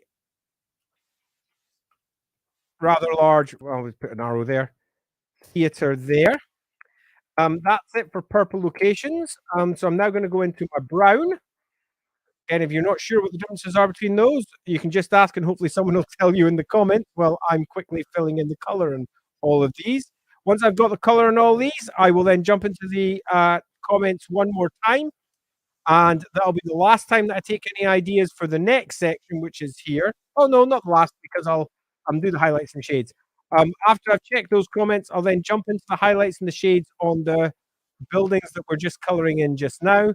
And then once that's done, highlight and shaded, we're going into the next triangle and hopefully getting a good chunk of that in place before this stream is done today. Because we haven't done a lot in this stream, and I would like to get at least that largely in place. So job one is obviously coloring this in, which I'm currently doing as fast as my little colory in brush will go. Could I do this faster with an area fill, as we've discussed in previous ones? Yes, I could, but I'm sticking only using the techniques that I showed in the tutorial that I did for Inside the Rookery for how to map like this. So I'm not doing any special Photoshoppy things. That means that a few things like this take a little bit longer than I would prefer. But at the same time, it's also a bit more fun because you get to see the whole thing get filled in pretty much in real time. And that's kind of fun. Alrighty, so here we go. That's that one. A couple of buildings here. I'm just going to my lines there. Let me just fix that up a little bit. There we go. And we'll also add a bit there. And our walls that lie in between. So any last ideas for that last triangle of the city over there? Drop them in now, and I will think about which ones fit in best to the city. Here we go. We're almost done this section. Couple of relatively middle upper class townhouses in their own little estates, not particularly giant, but not tiny either. A couple of floors for each of these. Maybe is up to 3 for some of the more impressive examples. We're almost there. Let's just fill in the section. Oops. Let's fill in the sections and also accidentally go outside my lines there. I love it. I'm really getting an idea of what this section of the town looks like now. When you start filling in the colors, and then you start doing the highlights and the shades, it all starts to fall into place. The colors are the first step, where all the flat areas make it quite clear what is and what isn't a building. I know that sounds really obvious, but actually seeing it, the colors in place, just helps define it in a way that just the lines themselves really come nowhere near close to doing. But it's once you put the highlights and the shades on, that's when it really pops and it starts looking like a finished piece rather than just an unfinished bunch of boxes that are sitting on the screen. So let's just finish off this section. There we go. I'm imagining a variety of townhouses in this area. We'll have various artisans as well that'll be plying their trades, cottage industries, people who can afford the housing here. So there'll be those who are slumming it, who are perhaps richer, those who have been appointed some of these buildings because they did some favor to the Holzkrugs in the past, or perhaps were responsible for building sections of the city, because as we know, there was a rapid expansion for Kalegen. 50 years ago, this place was less than a third of its current size, in fact, much less than a third of its current size. And 70 years ago, it was basically one tiny village with the State Army barracks and a small garden of more, and that was it. So this place has changed significantly over time, and there will still be people who, in living memory, were involved with that change. So some of them will probably be living in this area too. The sort of thing that's fun to drop in just a couple of sentences about. So if an individual GM thinks it works, they can run with it and turn it into something a bit bigger. Okay, so that's all of our neat color end. You can see the difference between the bit in the north of the triangle there and the bit in the south, which has had the highlights and shades on. Next will be highlights and shades. But before we get to that, let's check our comments again. Alrighty, so I do believe last in was let me just scroll down to and we were there. Alan, hey Alan, how you doing, man? The Tavern with the Duelists could be called Fool's Guild by the locals as a dig about the nature of duelists that go there. I definitely think there could be something along those lines. Like it quite a bit. Any more comments for me to look at? Oh, there's lots of chat between you all. That's beautiful. That means there's not lots for me to deal with. Woo! Papa Vaniglia. I've said your name wrong. Vaniglia? Vaniglia. I have no idea how to say that, Papa. How about a sinkhole that swallowed a building, leaving a mysterious hole in the ground? Maybe a magic rite gone wrong by undermined by foul creatures, or undermined, pardon me, by foul creatures, or even heaven forfend, poor planning. Opportunities for adventure. Quite like that idea, particularly because it also mirrors something we have down here, where a large chunk of the city has just sunk as subsidence has brought it deep below the water level here. So we've definitely got that as a theme, and that's that the city was built too quickly, and planning permission was not really, let's say, given out with any great thought in mind. So for all there were a lot of architects involved, and they were trying their best, there was an awful lot of bids going out to the cheapest options that could be brought forward. That being the case, I think, yeah, that's a good idea, and having ourselves a sinkhole up in this area, particularly because that stands contrary to a degree to the nature of the rest of it. So yeah, particularly given that it's all middle classy. Yeah, I quite like that. Good one. Lord Master brings up, is there any building specifically for educating children in this area, or for the middle class, upper class, like a building where the Verenians or just mundane teachers give tutoring or classes to children? There isn't. The Verenians are further away from here, and they're quite far away from universal education. The tutoring in this area will be handled by individual governors and governesses, and similar, there's not going to be large class style group tuition in this city. Renans are going to be the closest to providing that, where indeed they do, over in the large, let me just move the town over to where they're working. It's the building that's sort of in the center of the screen, about there, if you can see it. It's quite close to here, actually. It's only about like a 4 or 5 minute walk. And they offer them, but they also offer it to orphans because they offer it universally. It's universal education, after all. So I think that I like that. Don't think it'll fit right here, but I do think that possibly we should include something like that, perhaps further away down in the middle class section in the south, or something like that, and have ourselves some form of private schooling that has been offered. General Caster, maybe a high class club for diplomats and foreign visitors. That's going up into the high class area. which is upper class, all this area up here. So yes, we're definitely having that. We want to have all manner of that sort of shit, but that's going to be up in the upper class area. And Hawk Oddly says, what about Hallskrug Family Museum by the neck? And we've already got Hallskrug family stuff marked into the palace itself. So I don't think we need any individual buildings on the outside for that per se. Although if you disagree, feel free to bring it up. Okay, as I said one more time, if you want me to catch your comment, make sure you write at Lawhammer and I will grab it. I'm now going to do the highlights and shades because we've run out of all my at Lawhammer comments. And get those in place. Now, the highlights and shades, as I discussed in me other streams, are super easy to put in place, not hard, barely an inconvenience. And if you want to know how to do it yourself, am I on the right shade? I want a slightly smaller brush, which knocked that down to about size 20. And as I said already, if you want to know how to do this yourself, we have discussed it at length inside the tutorial that's up on Inside the Rookery. Let me just get this all in place and shade on this side, shade on this side. There won't be shade there because Andrew, you're not doing it that way. Now, there have been many a comment in previous streams about the direction the sunlight's coming from and how it makes literally no sense. You are absolutely correct. The city is indeed aligned north to the top of the map, which means that if the light was coming correctly, it should be coming at the eastern side, down by the south, and then over by the west.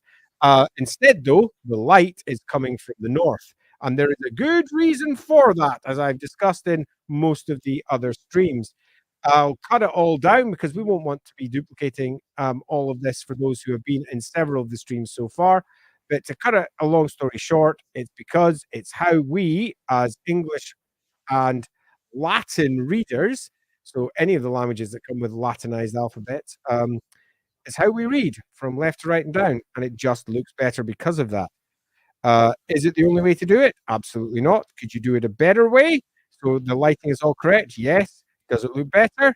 That is arguable. And there have been many a discussion about this in various artistic forums over time. Most people just don't care. Most people will just put it the correct way. I do care. I have an opinion on it, and I have done all different versions.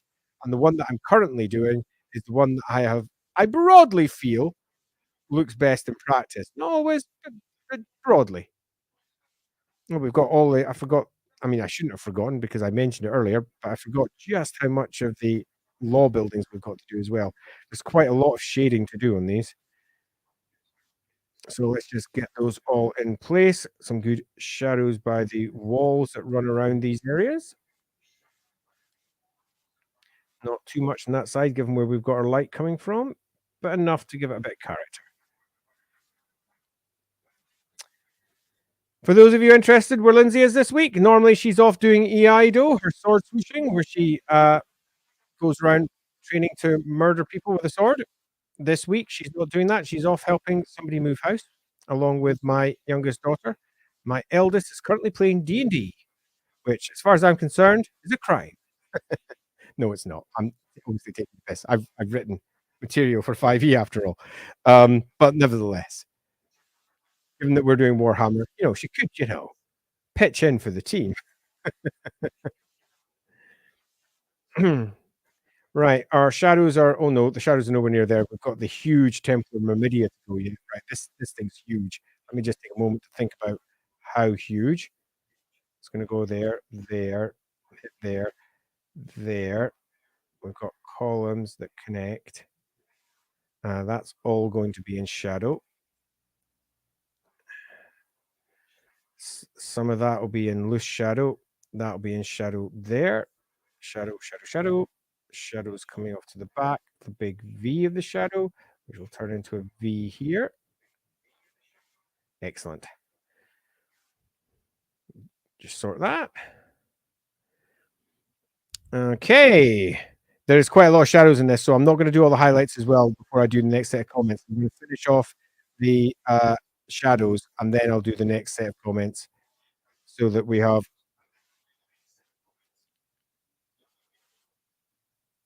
at least a little bit. Sigmar there. Wow, poof. various god statues there inside the law building area, which is quite high, going at least 3 stories. I don't think we defined how many stories it would be. I'm thinking probably at least 3. Let's drop that in. Oh gosh, there's still more up here. The buildings never end. Just come to an end. Artisans up here, and that's good fun. They'll be showing off their artisanal goods to various visiting dignitaries that might be making their way past this section as they make their way over to the palace. All right. Are we done? No, no, we're not done. There's still more up here. Let's just pop this into place.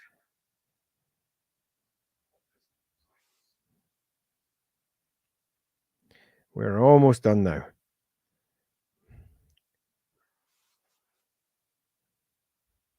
Okay, and that's us drawing finally to a close on all the shadows. I thought it would never happen, but we're there. Okay. Oh no, there's still a couple over here. God damn it. I'm done. No, I'm not done. I'm done. No, I'm not done. So many shadows in this one.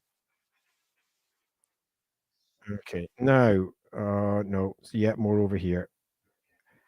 Are we done now? Um, are we done? Are we done? Are we done? I think we're done. We're done enough. At least I can contemplate doing the highlights after. I'll catch anything else. I'm nowhere near done over here. The big tower over there. All the big tower that goes down underneath there. Now we're sort of done. Yeah, that'll do. Okay, I'm done. I'm moving on. Can only do this for so long. Right. Okay, so next let's dive into our comments and see if there's anything fun in there. Okay, I think we got this far last time. So where's my last one I didn't do? We did the high there we go.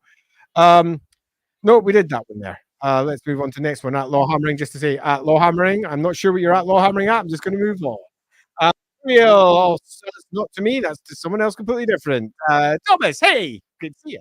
Andy, you're awesome. Oh, this is a good comment. Thanks, Thomas. You rock. That's put a smile on my face.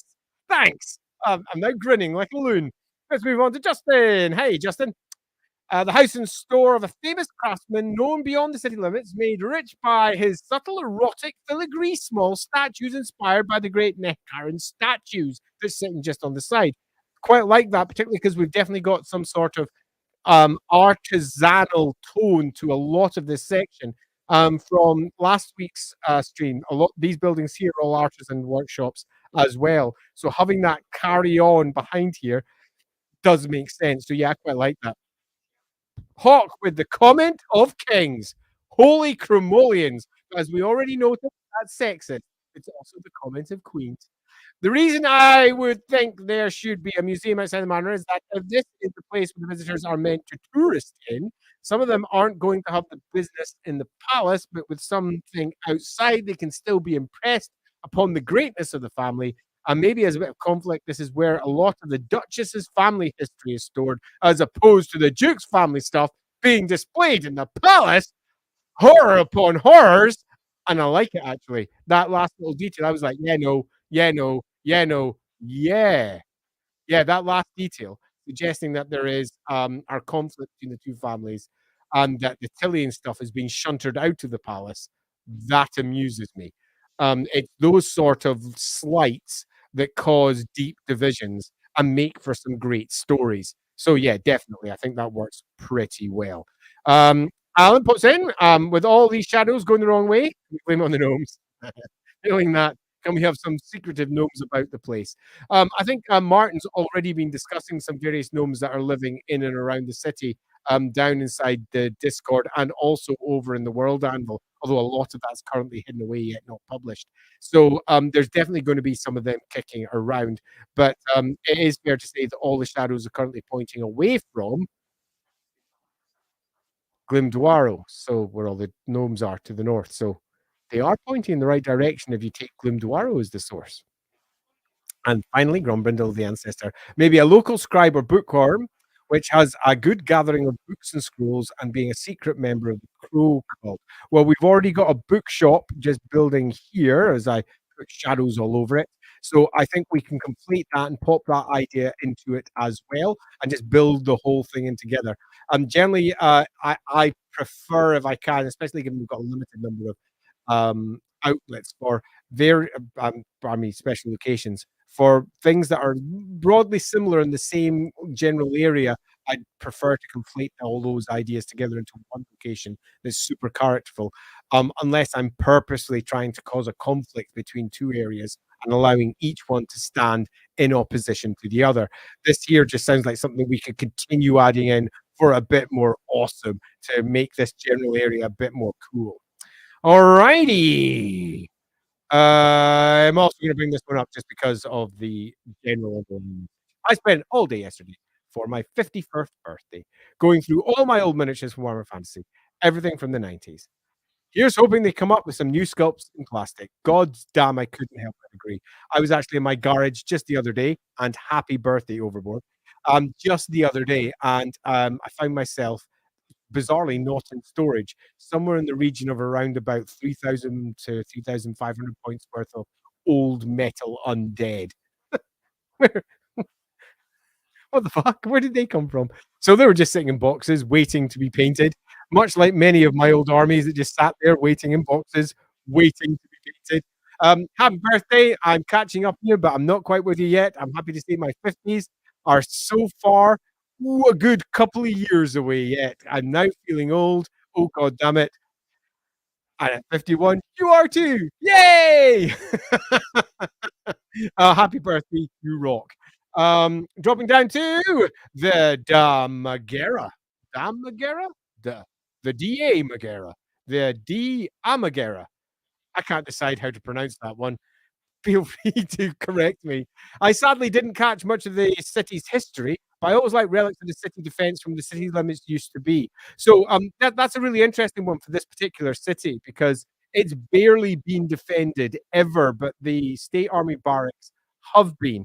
So the city's been built in three loose stages, and I think that's worth just quickly discussing before we go on to the highlights of that section. So stage number one was the original village, which is the original fishing village in that area there. Stage number two was the expansion of the city, and the city walls can just be seen here, using the wealth from the mines and the plans that were put in place there to expand it and turn it into effectively a reception area for all of the wealth that was coming down from the mountains.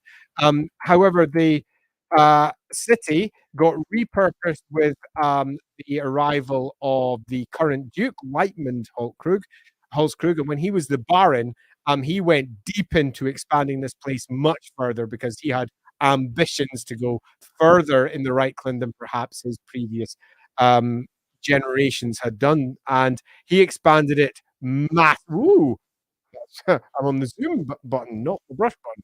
He expanded it massively, taking the city walls as they were expanded there up to the state army barracks that were already there on a giant volcanic, well, not a giant, an old volcanic plug, and extending it around some crags and then moving it back into the established boundaries that were put in place by his father and grandfather.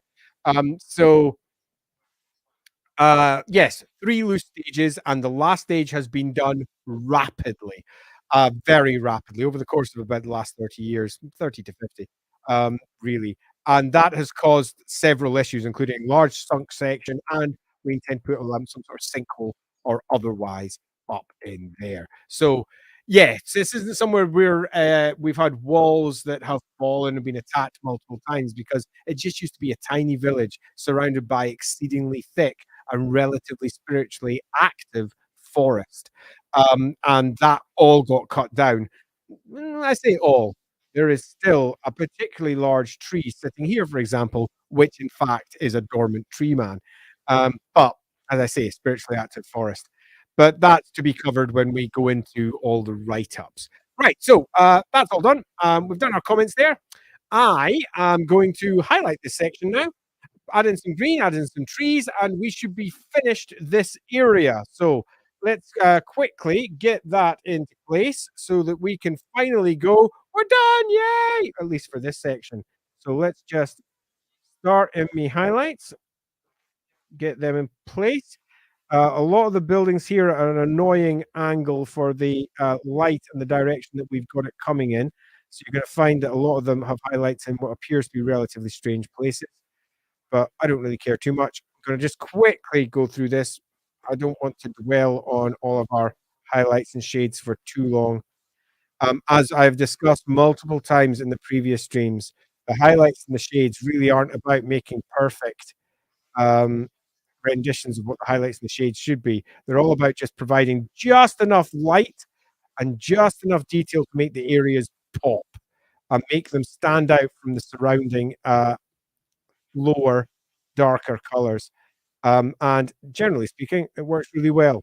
If you have anything that's particularly large on your map, as we discussed in the previous stream, when we were discussing parts of the highlights for other bits of this, there we go, the large theater, for example, taking your highlights a bit further than normal is often a good idea because the larger an object is, the more that light hits it. People often forget this. I can't believe I didn't put the shade in there.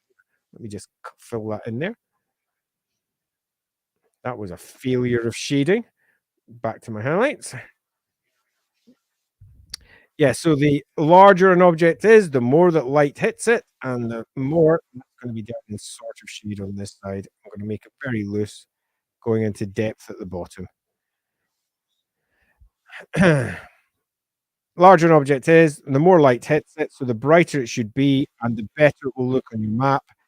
This is something that also is the case if you're painting miniatures, as I discussed last week.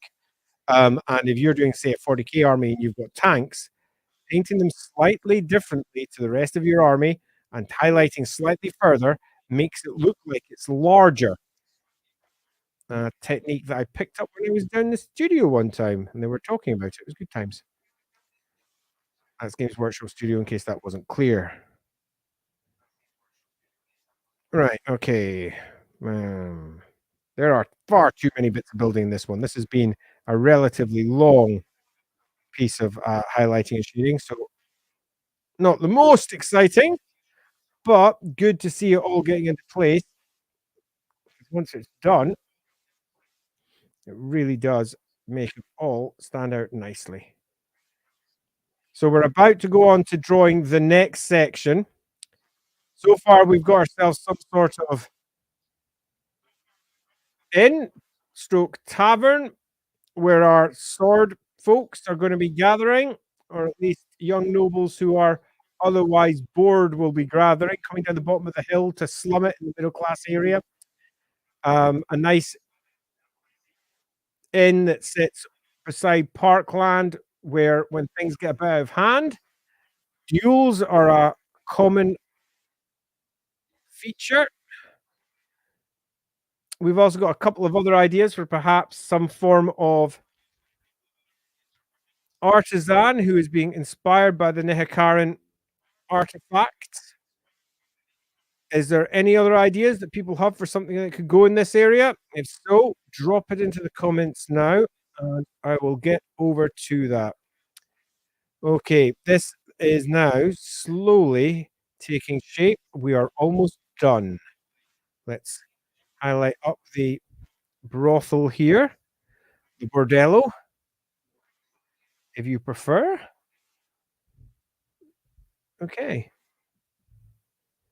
The more expensive actresses will probably be not available there. The actors who are in demand will almost certainly be working out of the theatre itself. A little bit over there, missed one. Doing highlights and shades by hand like this means that you almost always miss some. It's just part of what happens. Okay, that's pretty much good enough. Just do a couple of last bits. I'm not going to jump into the comments quite yet. I'm going to go straight on to the trees. The trees are done in the most ridiculously easy way you can ever imagine. And I recommend if you want to know how this works, just go and check the old tutorial. That's what the tutorial's for. Let's now add a little bit of character to these nice middle class buildings that have a little bit of the old.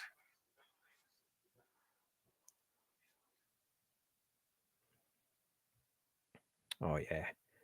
Just doing even a little bit of that really does just bring it to life a little.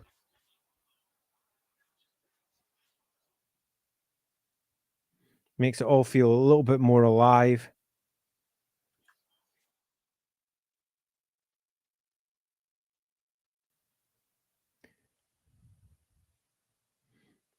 I'm gonna get to a tiny brush.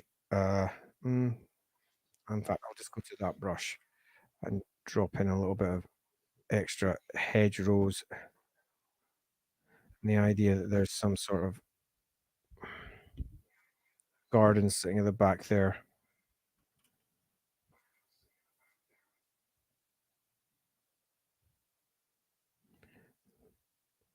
Love it. Okay.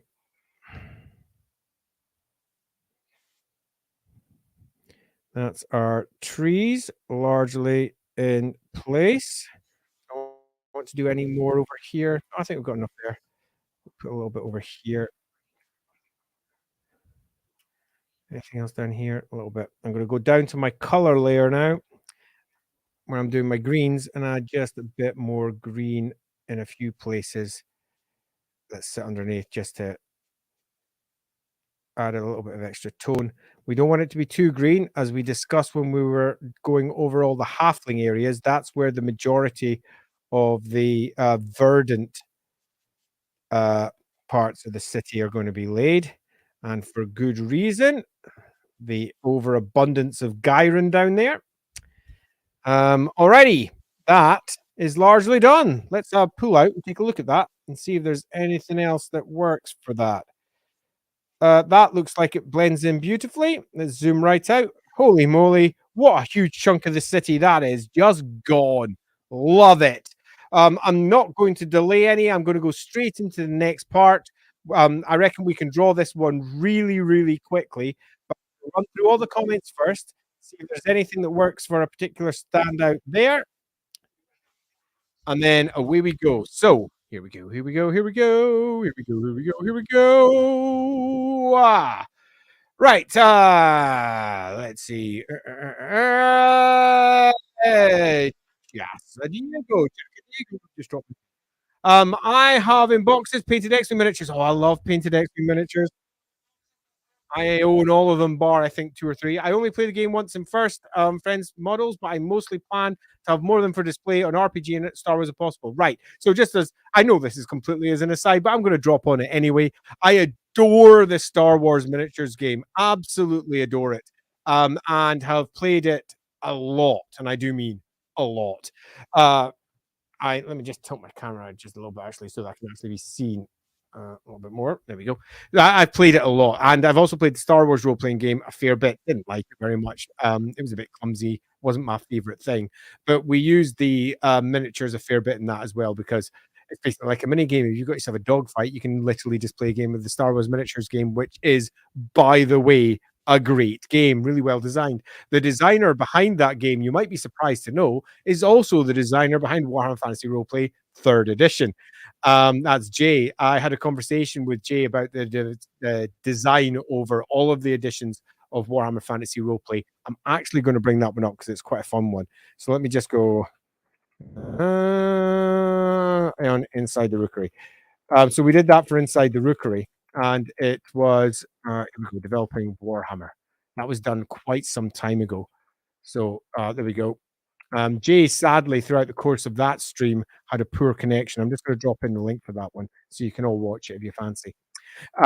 So that's the link dropped into the comments, and I'll bring it up when I reach it, so it comes up on screen. So if any of you are watching this later, at least you'll have the link there too. I might drop it in the comments later too. It's a really good chat. That's developers from Warhammer Fantasy Roleplay 1, 2, 3, and 4, and we discussed all of the various design decisions that we made for our individual games. Good times. So, yeah, do love a bit of X-Wing. Nace goes, although not speaking to me, I can move on. Alan goes, what about those four structures behind the temple? They're not structures, they're training squares where the Myrmidians are doing combat simulation and practice. So they're not structures. And that's that, really. Ryan then adds, "Oh, watching you filling trees like that looks like cheating." I know, it's amazing, isn't it? I cover that and exactly how to do that because it is really easy. I cover how to do that in one of the tutorials that's linked. In fact, in the tutorial that this entire city building process, pardon me, started from, and the link for that is down in the not the comments, pardon me, the description for this video. I feel like the opposite side of the theater calls for some kind of nice plaza. You know what? So do I. Good idea. And they are happy little trees. What part is now where I presume you're asking what part are we on? We're on part 18, which, by the way, it's still a bit crazy to me. I can hardly believe we're still going. Speaking of the other systems, what do you think of the Fallout TTRPG or Fallout in general? I love Fallout. I've played all the Fallouts. I have a lot of problems with Fallout, but there's so much that I like about it that the problems tend to fade away. I've played every Fallout game, one all the way through to the end. The Fallout TTRPG, I have not played, so little I can say on that particular one, I'm sorry to say. I did do a tutorial for how to do Fallout style maps, though, if Fallout is your thing. Can't believe I'm going to actually bring this one up because it's not really the sort of thing you'd go. But if I go to Art Station, and I can show you what it looks like because I popped it up there of all places. That was quite a long time ago. Let me just go grab a link for that because it was quite a fun wee map. I'll bring up, let me just go to my ID, view my profile, and then grab that map, and I'll just pop it in here as well. So I'm going to give you a link first, Control C, and drop it in there with a quick Control V.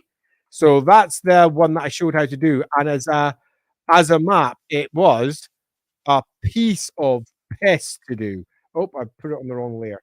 Let me just pop that over onto the Empire map over where we were looking at the one. So there was a very fast map. I did that. That's the map I actually drew in a 1 hour tutorial. And I was describing how I was doing every single step as I went. So this wasn't a map that I did over like, a long period of time and spent ages on. This was really only about 15, 20 minutes worth of map. And I explained how to do that. That was also over on the Inside the Rookery Patreon. If you pop in, for example, for just one patron, like for example, the tutorial for the map that we're currently doing, you also get access to all the other videos too. So you get access on how to do that if you're a Fallout fan. So yeah, it may not be a surprise given that I decided to do a map in that style. I do love me Fallout. And moving on down from there, we had our first of our links. There we go. That one is for something. I presume that's for the tutorial. And we also have Outlaw Hammer. Hey, Lord Master. Always stop to say hi to Sotek because he's the best. So here's an idea. Yes. What about a beauty salon or something similar for the ladies of Kalegen that specialize in amazing skills at making them look younger and healthier? But in truth, the owner creates her cream supplies under the guidance of Slanesh Imp Muse that gives knowledge of exchange for secrets and blood and will make the creams and such subtly addictive over time. So, do we have much in the way of Slanesh in the city yet already? I'm going through all my various things. We've got a bit here and there. We've got one cult which is quite Slanesh based, another one that's relatively cult. They're both in the nobles though. Having Slanesh tied to nobles does make sense. I quite like that idea. But I tend to try to undermine expectations. The second you say make something beautiful, everyone goes, well, that'll be Slanesh then. But if you actually look at the vast majority of Slanesh demons and similar, they're far more like Cenobites and their equivalent than they are beautiful per se. They're all about extremes, and extremes are, well, very much in the eyes of the beholder in many respects. Beauty means something quite different to the things that lie beyond. So I would be. I would want to mix that up a bit to really make it a more interesting story. Perhaps tie it to something a little bit, because if you're trying to make someone look beautiful and actually make a difference, you could, for example, be enacting change. You could be doing other things, creams that, for example, corrupt and do other things on the long term. There's all sorts of fun things that we could tie into that. I'm in process on that one. Like it as a concept a lot. Rocker Boy, hey Rocker Boy Jukebox, love the name. And just joining in, does Callaghan have cafe merchant stores coming from the western provinces? So it doesn't have any merchants or stores built in at all yet. We don't really have a Cathayan section, or indeed any little cafes or little inns or little Kislevs or anything similar, because the city itself is so new, and most of the interactions that have come from the various diplomats have been arriving, doing a couple of things, then fucking right out of the city again. A few have stayed here and there, and we do have individual Cathayans that have popped up in individual places. But I do think that possibly we could enhance that or develop that further. Even Brotherhood of the Steel, well, yeah, I have played it. I mean, I played every expansion, every thing that they had to offer. I even played the bloody online game for a bit, which I didn't enjoy anywhere near as much as I would have liked. Just in case you want to go find that piece, there's the art station link. That's the one for the Fallout map. Rockabye Box. You ever done a map for Shadowrun? I never have. No. I played a fair bit of Cyberpunk when I was a kid. A good bit of Shadowrun. Read all the novels too, which I don't recommend. They were not great, but I still read them anyway because I was young.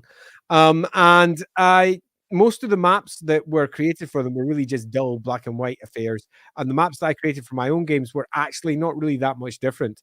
Most of the Cyberpunk and Shadowrun style maps I ended up playing around with my own games didn't have an enormous amount of character, which I regret looking back. But because of that, I never really had a strong drive to do it. So I didn't go looking out to those companies to do maps for them. I did quite a few 40K maps, some of which could translate and drop down, but yes, no, not many for those, I am sad to say. Ryan, hey Ryan. Absolutely Cenobites, yeah, totally. I use Hellraiser music for the soundtrack and doing some stuff for my Warren Fantasy roleplay game. Yeah, I think that the Cenobites and the Hellraiser angle is something that Games Workshop leaned into rather heavily with their later versions of Slanesh, when they realized that most of their earlier versions, particularly the ones that came out of the 80s and 90s, were often titillating for the sake of being titillating, and often based on bad jokes, and often skirting some really nasty sexual behaviors, which, given the Chaos God, made sense, but was not really examined with anything near the maturity that was required. And in other places, it was in some places handled well, some places handled terribly. And there has always been a certain squeamishness from Games Workshop about depicting sex, particularly if you're depicting something that is perverted, extreme, or lying out on the periphery of what is considered to be the standard norm. Indeed, so much so, and such was the view of what sex was, that to many writers over the course of time, the very concept of sex was simply equated with Slanesh, as if sex itself was bad. And that's way beyond the pale as far as I'm concerned. Are you trying to suggest that something that pretty much everybody in society over a particular age is involved with is somehow wrong, like you're some sort of weird Puritan? Yeah, no, that's not at all what the base level should be, and equating sex with Slanesh is bad. Later writers, and with varying degrees of success, moved far more closely into the concept of excess, going too far, particularly when they were influenced with things like Clive Barker's Hellraiser and Cenobites. And that, to a degree, works better. And you can see how the models have always skirted along the edge of that and then leaned into it relatively heavily, particularly if you look at, say, for example, some of the Age of Sigmar models and what was brought out for the Slanesh leaning stuff there. So I broadly think that's a good place to start. But because we are dealing with chaos, I don't think it is the be all and end all. I think it's just one part of a far greater whole for a god that can take in many different aspects of success, excess, and sex is only one part of it. Pleasure and pain is again only one part of it. Excess can lean in many different ways, and that's one of the things that makes writing for it quite fun when you're attempting to try and reimagine what excess could mean in different circumstances. And we have, to a degree, already touched upon that with some of the Slaneshi Shallian cult connections that we have down in the south of the city. So that's worth mentioning. But that is in previous streams. I do recommend watching the previous streams. We've got some really great stuff in there. Even if you're just looking for cool ideas for your own games, there's some really great stuff in there. I will add one extra thing on just how awesome and cool some of those are. If you want to watch them but don't want to spend 7 hours or whatever, you can increase the speed to a ridiculous rate over on YouTube, up to 2 times the normal speed just to whip through it. Yes, of course, I sound ridiculous at 2 times speed. I sound but you get used to it super quickly, and it's a really nice way of catching up with all of the streams without necessarily having to sit down for 2 hours or 3 hours. You can just sit down for an hour, have it barbling away in the background when you're painting miniatures or doing something else, going at a ridiculous rate and occasionally laughing at it because I sound ridiculous. Um, very ridiculous, actually. Let's just click in. Hey, Mornington, good to see you here. Does Diego any place for market? Yeah, we've had a couple of markets already, but we haven't actually had a market for a wee while. Let's have a quick check for the open out space. Yeah, we've got a market down there, another market over there. The sort of building up one there. I think if we have our open space opposite the theater, we can use that for another market. We'll have another one down here. So yeah, that will do. I think we're going to be fine, but I do think we're going to add one into the next section. Sotek, hi Sotek. Alternatively, being a Nurgle demon, I'm already tempted. Do love to have Nurgle that wards off outer corruption, but it causes inner corruption. Exchange could be spicy. It stagnates or prevents aging, rot, but at quite the non-visible cost. And who would expect Nurgle in a beauty salon? Now, yeah, this is more my cup of tea, because Nurgle and beauty salon to me actually goes hand in hand. If you actually consider the modern beauty business and what is considered to be the peak of the beauty business as we move over towards film and television, and those who, because of the social pressures that they have, are striving to look eternally young, and sadly are not, particularly for women, sadly. Men are allowed to age gracefully because of the way testosterone works and the what is perceived to be attractive in men. But even some men go to some ridiculous extremes to try and stave off aging in the most unfortunate ways. And they end up often looking very odd. And I think that using that as a starting point and developing that further with the desperate desire to appear the best you possibly can at court, but at heart, it corrupting and twisting you into something potentially ugly, because of that desire, is something that possibly works for both Slanesh and Nurgle in different ways. And I think there could be something in that. It's a line you want to walk because you don't want to be too strongly attacking people who are in that position, for very good reasons, or you don't want to be attacking people who've made mistakes and they feel bad about those mistakes. But I think speaking to the industry as a whole and satirizing it is definitely worth doing. I quite like that. Quite like that a lot. Lawhammer from Southern Robin 11. Hi, Southern Robin. I remember the Star Wars role-playing game. Some friends of mine busy making a campaign about playing as an Imperial Remnant. Super fun. The game that we played was called I can't remember what it was. I did a crawl for every single episode.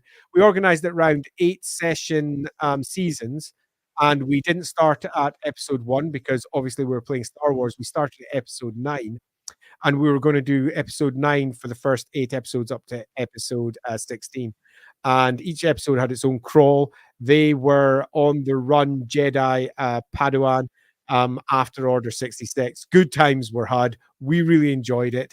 Set in the rise of the Imperium. And yeah, that was pretty cool. The aim was to go up to episode 16, then go back to episode 1, do the first 8 episodes, and then go to the sequels, and make that in total a 24 episode run. But we only got through about 8 episodes, 6 episodes until COVID hit, which sucked because the campaign was beginning to build into something super fun. So yeah, I quite enjoy me Star Wars. Can't go wrong with that. Right. Okay. Next one out, Andy. How about a beauty salon that caters to men and women? I think that would almost certainly be the case, particularly if we're looking for something that people who are attempting to look their best at court. One of the skills in my version of Warhammer is trade grooming. Nice, and I know it's not necessarily the most fortunate name, but it's as a name, it works really well, and it speaks to what they're doing. To try and make themselves just look better. More successes means that you get bonus successes on your various tests to try and look pretty and attract people, or just to impress, which is always fun. That combined with a good set of clothing, get your good kicks on, and yeah, trade grooming is a skill I think at least three of maybe four of our PCs have. Is pretty damn good. I'm just going to pull out this comment, even though it's not acted at me, because I agree. Age of Sigmar really nailed a good look for Slanesh. Great models. I can't agree more with that one, Ryan. I went down to the studio just before the no, I say just before they were released. It was a good 4 or 5 months before they were released, and I got to see them with my own hands. One from the studio. They got brought in by the studio painters, and I picked them up, and I was kind of blown away. They were just so good. I thought they might end up being a bit problematic for Games Workshop, and as it turned out, they sort of were, and they kinda didn't publicize them the same way they publicized the other miniatures, but nevertheless, they were really, really good models, and my first instinct upon seeing the Greater Demon of Slaanesh was to turn round to everyone licensing and say, "This model's fucking amazing." It really was. "I want to use it in Warhammer. Can I use this?" Because these are the same creatures, same Greater Demons, they span space and time. Surely I can. There was a brief pause and they went, huh, yeah, you can. And I was the happiest games developer in all of the UK that day because I really liked them. Anyway, Lohammer, writers don't really like other writers, true or not? Absolutely not. Some of my best friends are writers who are other writers. Sure, there's going to be some people who don't like other people. That's always the case. But I've generally found that they're all awesome whenever I go to cons, writing cons, for example, and we're all just sitting down having a chat. Everyone's just sitting down having a lovely time. We've done 2 streams from Chimera, for example, which is a local convention for horror, sci-fi, fantasy writers. And both times, the people that we had along with us were just super cool. They just were keen to talk about their craft, about writing, about how none of them really knew what they were doing, but they were still doing it. The imposter syndrome for even the biggest names was super high, except for a few people who were like super confident that they were in the best place. It was, yeah, they're generally speaking lovely, really lovely people. And from Damagera, yeah, old rich ladies and men getting their creams and toxins look younger while rotting on the inside. Yeah, I definitely think there's something to that. And then eventually rotting on the outside too, because you have to have that inevitable one. The old lady who's now sitting in her high tower and never comes out anymore. She was beautiful, beautiful, beautiful until she wasn't. There is something to be said about that. And same for the old fellow or whatever. It doesn't need to be a woman. I think, in fact, reversing the standard gender roles there, I think would be worthwhile.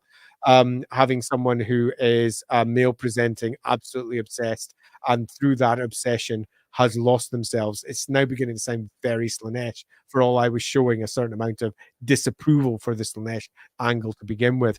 Mornington Crescent. Yeah. Oh, you're speaking to Lore Master. I just saw the L and I presumed it was me. I'll just pass on your comment there.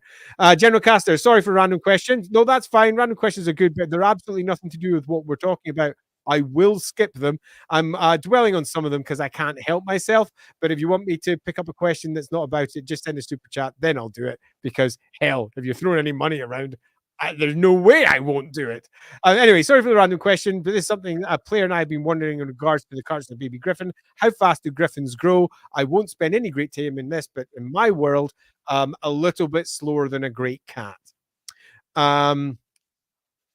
Herein, the new models for underwear. That's not at me. I'll pass on. I apologize. You were right back to Star Wars. I'm going to be a good boy and pass on the Star Wars chat. We've done enough. If you want to chat Star Wars, pop into Discord forum and we'll do it there. Low hammering. Speaking of Age of Sigmar, Slaneshi minis. Oh, I do love them. Did you see the amazing new trio of Slanesh demons they released? The big bad is indolent one. Yes, I have. The big fat Slanesh demon, so damn awesome. Yes, it freaking is. Never seen a fat Slanesh demon before. It has lore that it hates doing anything, even to the point of defending itself, which is hilarious. And I think an important part of the excess aspect of Slanesh that is all forgotten by writers and miniature designers, where they tend to just focus on one part of the overall god and forget about everything else. And it's nice to see that at least occasionally people are moving outside the box and creating more interesting and different variations on the theme, which always puts a smile on my face. Hey, Rocker Boy, can we ever hear about your Cyberpunk 2020 game sometime in the future? And what kind of Edge Runners did you play? Yeah, maybe sometime in the future. I do like talking about role playing games, but I'm also painfully aware that talking about your games to other people can sometimes be one of the least welcome things in the known universe, unless it's been specifically asked for. Okay, I think that's the last of the comments speaking to me. So I'm going to pull my mic round and get this next section drawn in. We're already at the 2 hour mark. And my goal this evening was not to be on for too long because, contrary to my claims last week, we're intending on doing a sly stream tomorrow. And tomorrow, as in Friday, was supposed to be our day off for Lawhammer. We stream out every single Friday normally, with a couple of days off here or there. But only one person's going to be away that Friday. And all the people who aren't away went, we could do something, couldn't we? We could do something. And I was like, you know what? Yeah, yeah, we could. That would be awesome. So we're probably going to do a stream tomorrow anyway. There's going to be at least 3 or 4 of us there, and I'm quite looking forward to what's planned. Again, much like last Friday, where we did a stream that was pretty unexpected. We were all the way back in Magnus the Pius's time, and we had a drunk tech list for Christ's sake, or for Hoest's sake, I suppose. Not the stream that everyone was expecting from us that week. This one will probably also be a pretty unexpected stream. That's tomorrow, 7 p.m. I'm looking forward to that. Right, so we've got our statues of our various huge Shabti that are going to be sitting here with their various weapons, some of them broken, as is often the case with these ancient artifacts that have been shipped across, showing cultural details from lands very distant, sitting out, and unbeknownst to them, potentially quite wakeable, uppable. And we can have ourselves the artisan that was suggested, sitting off towards the side. We're going to need a relatively large store yard for this one because we're going to have large slabs of stone in this area. So that can be off towards the side there. Somewhere for the spin, the chiseling, all the chips, the large chunks of stone off to the side. Some of those can be displayed in appropriate areas. Right, we're going to have ourselves an open square at the front that leads over towards the park, which I quite like. I don't want maybe a purple building right down at the bottom. And we're also going to have ourselves a sinkhole where the planning hasn't gone quite right. So let's drop that about there. And we can have that go down into the depths below, which I do like. It's collapsed. There's the ruin of a building sitting on the edge of it that's half collapsed down. Do like that idea in general. So we also have to have ourselves an inn in this area. In. And that inn will be where many of the younger nobles are gathering. Love it. With the dual. Now, I wouldn't mind it actually down about here-ish, so we can also have it as a general pub where people are playing midda, a bit of midden ball off towards the edge. That could be quite fun. If we're going to make it reasonably big, though, let me just pull up my extras. So I'm just pulling up the square grid, which you might be able to see at your end. It's very faint on my end. That square grid, each one of these little squares that you can see, assuming you can see them, they are about 10 yards, so about 7 meters. So this is not the largest area for a sizable inn, so I'm gonna extend it up, and right down, as well to get the most out of, this particular space, but I don't want it to merge into the theater at all, and I want it to also have space for some stabling and a coach house that you can just drive straight into. So you could get straight in there with the stabling coming off the sides like that. If we bring it back from the front slightly, that means you can hitch horses to the front of it as well. The main tavern itself, I think this one's a tavern rather than necessarily an inn, although we've got a coach house sitting there too. We could possibly have some rooms upstairs, make it relatively sizable, have an external building there. Let's have that one higher, going over 2 floors. Yep, that works.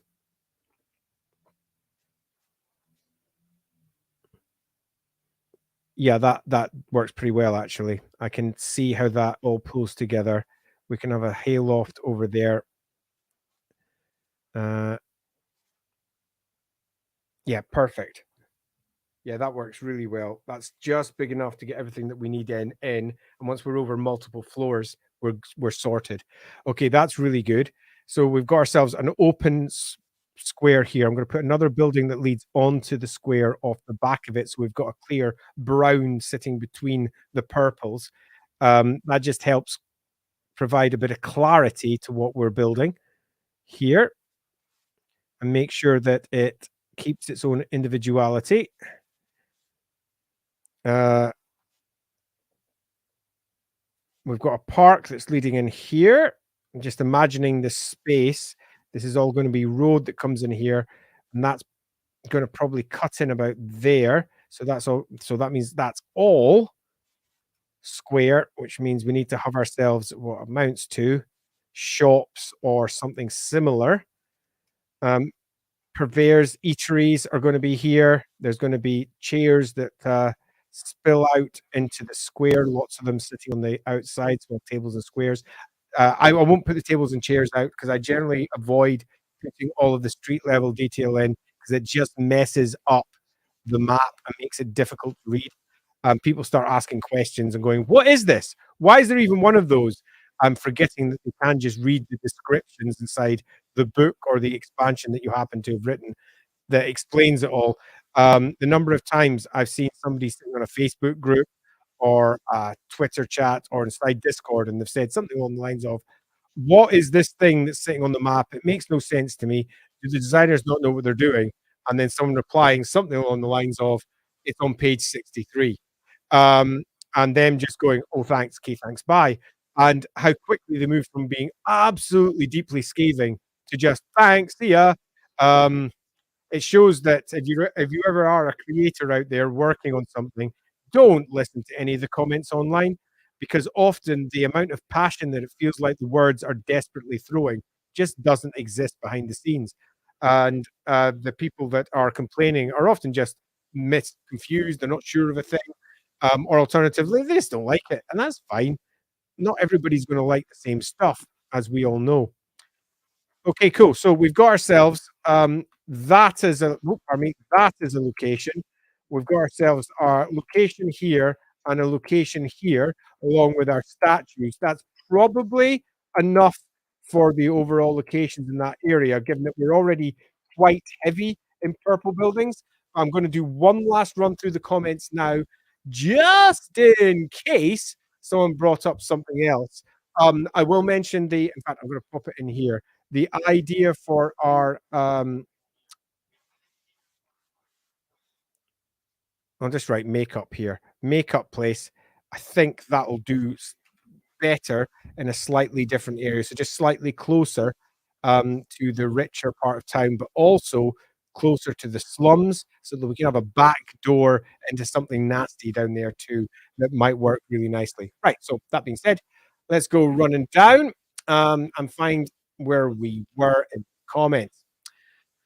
Karen says, Magnus Part 2 would love an awkward aftermath to that finale. I probably won't do that. I like doing I like doing sequels and returning to characters that have perhaps popped up for one-offs because that's fun, and it's always nice to return to these things, but I prefer a little bit of time between them so that you can have a little bit of time to think. Other people can have watched it. You can have a little bit of time to percolate. And it also doesn't feel like that's becoming the new thing. I would much rather do something else. This one will probably be much more closely tied to the characters that we have in the game. Right, and he pops up with that. I think Nurgle and Slanesh are working together at the salon. We have people diseased and aging, mentally as well as physically, with vanity driving them to obsess over their own image. Hmm. That's one to sit on. The Chaos Gods rarely work together, and their cults even more rarely. Typically, what would happen is it wouldn't be Nurgle and cult and Slanesh working together. It would be a Chaos cult that just doesn't perceive the differences between Nurgle and Slanesh in the same way that others do. And I think that could be a better route towards success there. Um, Also, lead poisoning from face paint for good measure. Absolutely, and a good bit of mercury in there too for a good bit of skin itchy fun. Heron, could we have some quickly erected tubing facades put up between the sinkhole and the main road leading to the theatre to stop dignitaries catching sight of it as they travel? Hell yes, I like that. And I like that so much. I'm going to quickly put in a couple of clearly erected facades that are sitting to either side.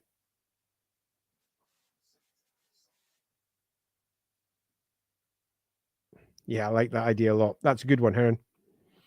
And if we have the remainder here blocked off with buildings, let's block off our basic squares that we're going to use in this area. That suddenly all makes sense. Some of these will be gardens, workshops, or whatever, just generally blocking them in. This is where the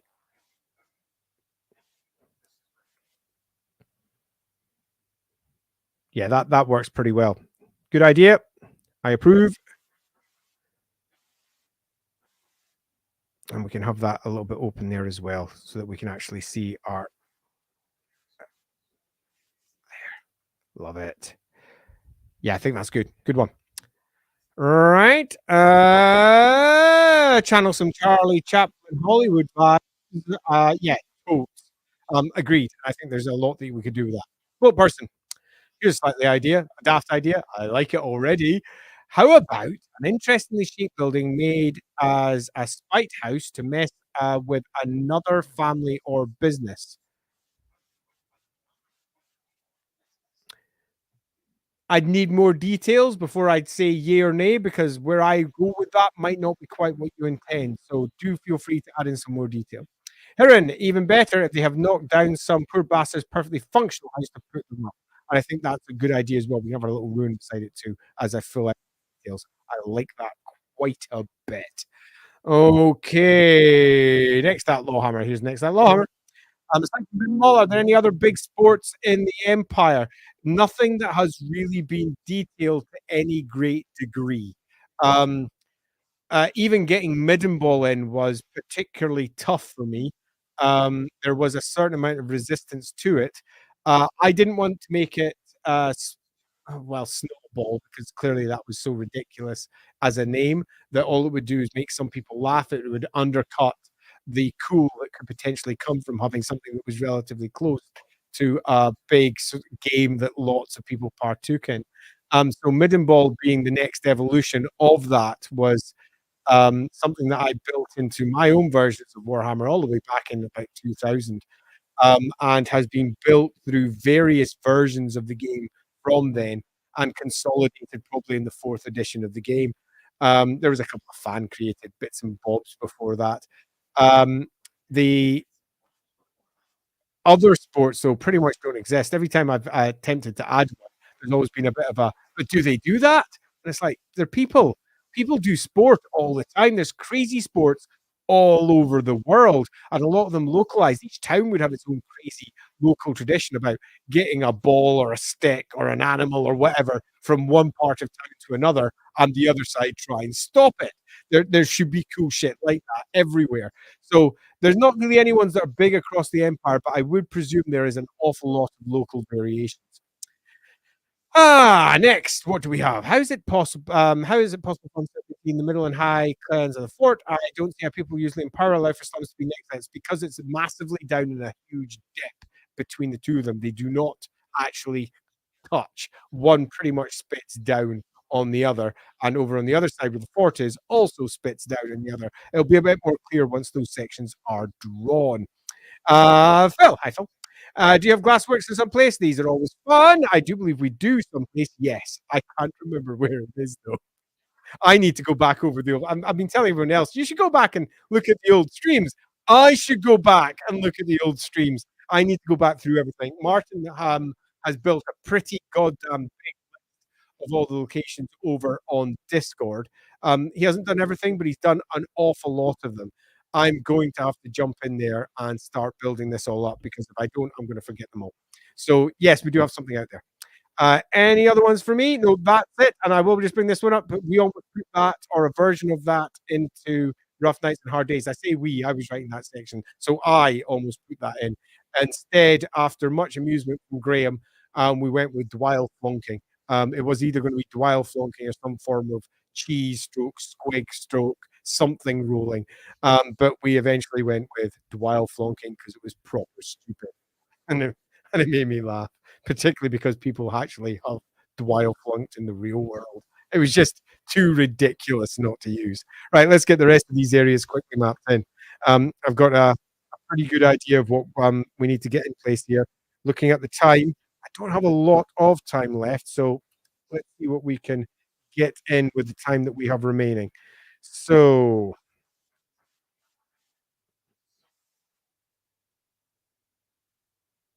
okay, running into that, let's have this one here, half demolished. It's with a front that is still solid. Half the back has been dismantled to create the other frontage over there as things have begun to collapse. That used to have a nice garden out towards the front, a route in there. I quite like the idea of this being open, a route up to it, perhaps a little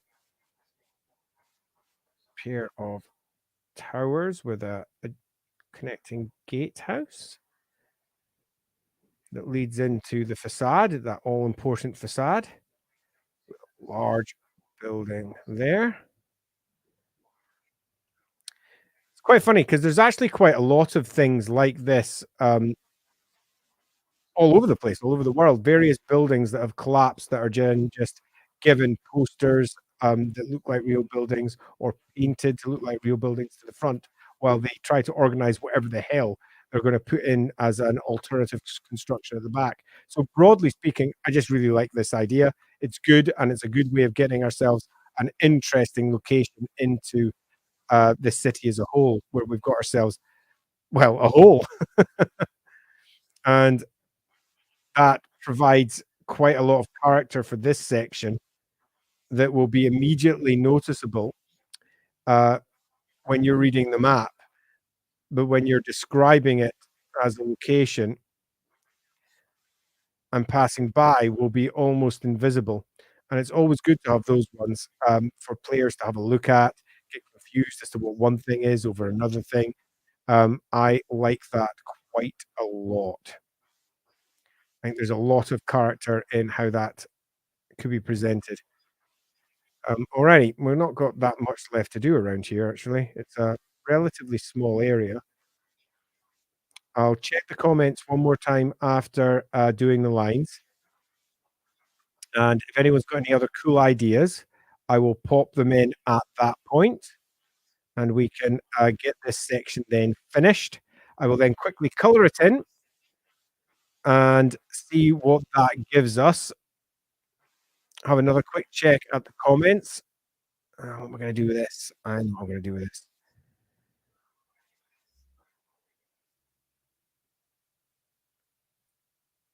Yep. And then we can do the highlights and the shades and that, and we are pretty much done that entire section. And that is kick and ass.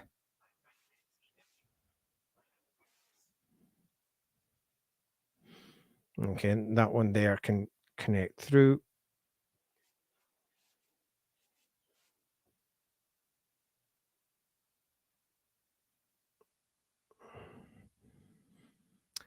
I do enjoy doing a bit of mapping. Thanks so much, everyone, for coming and joining me again. I haven't done a lot of mapping this last few months, so it's been quite nice to just get back to it after a day's messing around with words. Although someone very recently jumped out and said, "Hey, Andy, do you want to do a lot of maps?" And I still haven't answered, so I should probably ping back and say something on that along the lines of, "I'm so busy." Although it was a big job, and when I say big job, I do mean a really big job, and it would be quite fun to do, but time being what it is, sadly, I think I'll probably turn it down, or at least most of it. I might do a little side one as an evening job, one evening or two, just because I do like doing a map that's different. I wouldn't be streaming though if I did that. There would be no map streams for a couple of weeks if I did that, because I'd be doing a job for somebody else. Since this is my day off time, my time off time. I don't know, what would you call it? My stress-free time, because that's what stress-free is, right? Doing work for other people? Actually, there's, at Gen Con, there was a new game that's got a map of mine that I did so long ago that I barely remembered that I'd even done it, for a game called Ragnarok, which is, it's not D&D, but it's D&D adjacent in terms of how the rules work, and it's all about playing, yeah,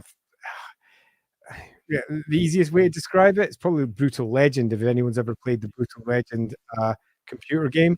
It's basically that, dialed up to 11, and I did a map for the rock apocalypse thing that's going on in that, and it was super fun to do ages ago, but super fun. I was really pleased to see that it had been released, or at least not so released, but it was being played at Gen Con this year, because it was a game that I was looking forward to seeing. They had a band playing rock at Gen Con, and everyone was kicking ass and chewing gum and having a lot of fun, which is what, as far as I'm concerned, a lot of roleplay often forgets, that we're there to have fun and play games, and they get so caught up in trying to make their game authentic and brilliant that they forget that they're actually just there to have a bit of fun. Okay, right. So I think we're reaching the point where this section is done in terms of the baselines. I'm just checking through it and making sure that is the case. Yeah, that's now beginning to look like it's finished. Okay. Double check here. Yep, that's good. Yep, yep, yep, yep, yep. I'll add a little bit extra here. Yep, that's good. Okay. Right, let's have a quick check if there's anything else here. First there we go. Alan, I love that while flonking is a more fancy roleplay. Me too. I still laugh over it. And if that book, I believe it's about to go out of print. So when that book goes out of print and it becomes a thing of the past, I don't really care. It has happened. Such a tall, thin building that was erected to block someone's view of the gardens, maybe with both families feuding over something silly. Yeah, I definitely think we need to have something about that in the Envelope Person, because that'd be quite fun. I remember about fake facade buildings in rich London, parts of the metro ventilation where houses were demolished. I think something similar in Paris, but I also think the metro was for the ventilation, and that's true. Some things were knocked down to make, uh, well, to make space, I suppose, for all the ventilation that was required for the undergrounds. That is quite true. I feel like there should be something I can turn into a story there, and a good adventure hook out of that. I'm going to think on that one. Again, if you want me to catch the comment, make sure you do at Lawhammer or at Andy it. City officials are arguing over who has to pay for the repairs, so the hoardings have been up for some time, with board guards keeping an eye on it and disgruntled foremen shouting at everyone That sounds typical and right. And Rockaboy then adds, maybe add a cafe and silk emporium or a shrine to Shalia. We already have quite a lot of Shalian parts in it, Rockaboy. We already have significant Shalian presence down the south and over there. Small shrine level stuff we rarely mark out because shrines can often just be tiny little things and they'll be all over the city. The Warhammer world is a deeply religious place after all. The Cathay and Silk Emporium, though, I like a lot. Um, and I think stands nicely against perhaps the Dyers as a potential part. So I'm going to actually mark Silk so that we can make sure we drop that in. Although I did intend Imperial Hotel to be about there, but I can definitely do that, I think. Okay, that being the case, we are done with the comments, and there's nothing extra on top that I'm going to take. So I'm going to drop in my roads, and once I've done my roads on this section, I am going to fill it all in just like so. I am going to go straight on to doing the color for these buildings. Okay.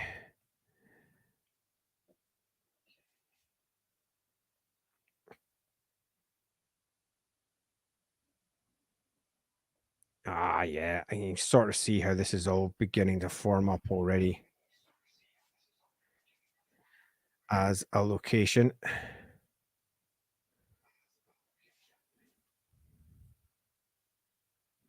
Yeah.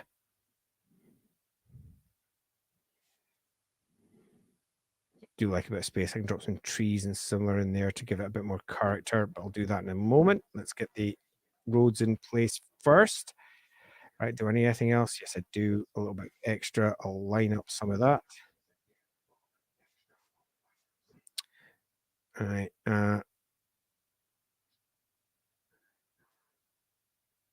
Cool. Okay, let's put some color on. Locations first. I'm going to change brush so that we get better finish on my edges so it doesn't all spill over all over the place. Oh, I can hear my kitten. She's not really a kitten anymore. She's getting bigger, but she's still a bit of a kitten, currently complaining about something in the background. You all right over there? Oh, oh, she's just being in a fight. She's fine. Right, and oops, lines. Let's get rid of that arrow because we don't need that anymore. And let's drop in that road like so, and just catch the building color for that one while I'm there. Excellent. Locations up here. We're going to mark the Shabti in purple, like so. I'm going to mark my associated stone. Not the first area stone in this place either. In purple, we've got our facades. I'm going to mark them in purple because they're pretty much a location in and of themselves. I'm going to want a road there in that entire area. So it goes in. Excellent. And then let's get the rest of this building color. Once I've done the building color, I will check the comments. Although I'm going to imagine by this point, our comments, given that we're nearing the end of the stream, are probably going to be pretty low. But if you do have anything else you think should go in there, now's the time to drop it in. Or if you've got any other things you'd like me to quickly chat about before we reach the end of this particular session of Mapping Kalegen, do drop them in. While I'm doing this, let's discuss other streams we've got coming up. Tomorrow, Lawhammer will be on, contrary to what we said during the last Lawhammer episode. We'll be at 7 o'clock. We expect many folks won't be there because we told everyone to go away. But we will be streaming and we will have a session, and it won't be what everyone expects. 7 o'clock UK time tomorrow. On the Saturday, inside the Rookery, so that's at the Rookery on YouTube, is going to be speaking to Calvin. Crapola. I've just suddenly forgotten his name. You got to love it when you can't remember someone's name. I apologize, Caleb. I said Calvin because Calvin Ball was up on the screen, didn't I? So That is, oh, I don't have it here. I'll get it from Discord because I would rather you all knew than didn't. So it's Caleb Stokes. Of course, it's Caleb Stokes. The horror. Now, Caleb's written a whole bunch of really cool games, including one. I mean, Red Markets is a special game of economic horror where zombies have taken over the world and everyone's still worrying about capitalist nonsense. That's definitely worth having a look at. But he's also contributed to a bunch of other games like Delta Green and Eclipse Phase, Rain, and so on and so forth. And we're going to be talking about horror in our games and taking questions live as we go. So that's going to be an hour on just an hour. So it's not a big stream. That's 1 hour, 7 o'clock on Rookery. Then on Sunday, I've still got the view, still got my scale on. Then on Sunday, it's going to be Lorebeards, and we all know Lorebeards very well. And this Lorebeards is going to be a special one. I mean, aren't all Lorebeards a special one? But this one's going to be especially special because we're going to be tackling the end times and discussing what Sotek and I think rocks, doesn't rock, really doesn't rock, and absolutely doesn't rock regarding how Warhammer World blew up. We're also going to be talking about the bits we like because there's actually quite a lot in the end times, contrary to the general opinion on how the end times fell out. That actually was really quite fun. But there is also a lot of it that makes little sense, both narratively or indeed for the Warhammer world as a whole. A lot of it clearly shows its hallmarks that it was put in place for what they were planning for Age of Sigmar, while other parts just look like, what do we do with this? Don't know. Let's just blow it up. What with? And then, I don't know, roll some random dice and see which character's name comes up. There are some interesting choices for the end times, and we're going to be going through them all, detail by detail, and having ourselves a right rollicking time, desperately trying not to sound too negative as we work our way through all of the great joys that the end times have to offer us. I remember at the point of the end times when it was happening and the enormous amount of vitriol that was being thrown in its direction, largely from long-term fans of the game who were seeing characters that they knew and loved acting in ways that they just didn't recognize. And it was almost like somebody else had picked up the writing tools and had decided that everything that was Warhammer just no longer was. And the backlash online was deep, long-lasting, and to this day still in place, because whenever you bring up the end times, everybody often follows it with groans and moans and general complaints. Okay, so that's our color in place. Love it. I'm going to put a little bit of shade on as well before I move on, just to get this ball rolling. And then I shall jump into the comments to see exactly where we are. So let's get the shade on first, just so that we've got that done. And then we'll dive into the comments, then do our highlights, and then we're pretty much done for the day. And we'll say things like bye and thanks so much and various other silliness. I can hear people have returned, so I presume that they're evening away. Lindsay and my daughter, my youngest, has come to an end. Regardless, I'm still finishing this one way or the other. Okay, so shades now getting into place. Oh, I love it. So once you put the shades in, everything starts to make sense. Before you put them in, it's all a little bit, what is that? Where's the depth? Where does it sit? But once you put the shades in, everything feels like it's sitting in place. And again, the easiest thing in the world to do if you're into trying out this nonsense for yourself, which obviously I recommend because I think it's a lot of fun. Oh, I appear to be invaded. That was just unfair. Seriously. Seriously. Creeping up on me like that. It follows.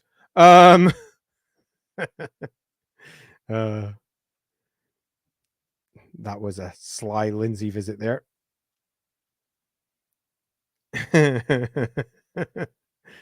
uh, For those of you who don't watch our Lawhammer streams, first I say, why? What did we do wrong? But seriously, you should watch them. But if you don't, Lindsay plays Eonair Wood Elf. That is Wood Elf from the Laurelorn Forest inside the borders of Nordland. And her character is all manner of awesome. And we just had ourselves an in-betweeny stream with just all the female characters, all the girls were together. They're not girls or women. Regardless, all the girls, that was their wording, not mine. And they went out on a girls' night out and in Kemperbad. And beyond some secrets coming out from that, it was all manner of fun. Okay, that's the shadows. Oh, that's not quite the shadows done. Not done that up there yet. It was proper crazy. I'm really looking forward to getting that video up online. I might do that this evening if I can get the bloody sound to work. The gain somehow went up on my mic, which has left me sounding super crunchy and a little bit too crunchy for my personal preference. So I've been trying to tone it down, but the crunch is refusing to go. It seems desperate to stay on the video. So I'll try a little bit more again on that tonight to see if I can get rid of it. Right. Okay. So that's that in place. I'm going to quickly check whatever comments we have remaining. Just say a quick hi to Righty. Hey there. Good to see you here. Lawhammer, on the subject of creators, get a lot of blowback online. Just want to say I love everything you and Lawhammer team are doing. Oh, thanks. And you were personally doing the stream. Oh, Aaron, thanks for the rookery. Lorebeards is inspiration for me as a GM and a writer. Oh, the GM and writer part is a lovely distinction. The games that we're playing on Lawhammer, they're there to show that Warhammer, in particular the game we're playing, doesn't always need to be played the same way.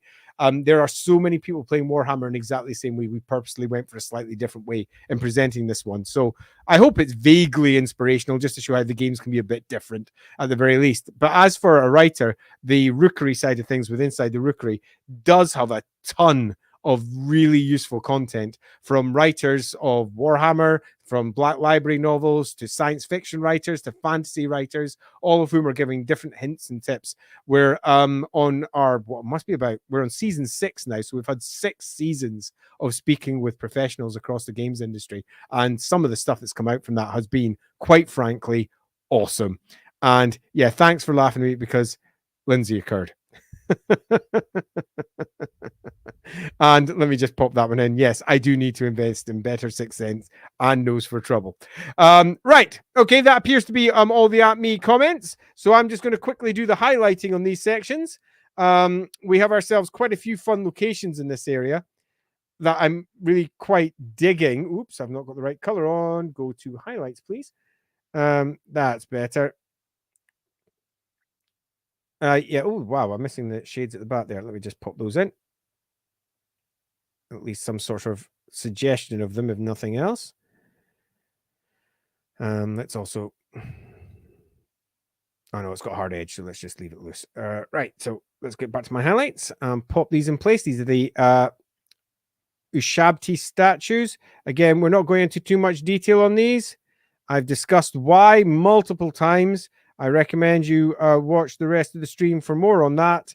But loosely, if you want to know how to map like this and why I map the way I'm doing it, go check the tutorial from Inside the Rookery. The link for that is in the description on YouTube, which you should be able to go and find with ease. Let's just pop that in place. Let's put our big facades in place. Let's now go through the buildings as we're working our way down. I won't be stopping this stream until I have finished this section. We're getting dangerously close, but after the highlights, I'll still not be there. We'll have the trees to do, any other touch-up details of color, and then that section will be done. I'm quite looking forward to zooming out and seeing what this all looks like once it's all in place. It's one of my favorite bits is just zooming out and going, oh, look, it's all done. I missed a shade there. And it's looking lovely. Right, let's just pop that in place. Oh, we missed that one there. Yeah. There we go. And down here, here, here, and then put a little bit on there. Okay, that will probably do. Let's get our trees and start cheating like mad again. And as I mentioned multiple times, you want to know how to do this? It's on the tutorial. I say that though, because almost every time that I did this in previous streams and started, folks were left going, how the hell did you do that? You just made trees appear. I was like, yes, I did. Isn't that cheating? No, it's not. That's why I'm using this particular tool. And, oh, I don't want to block up that. I'd rather have a clear.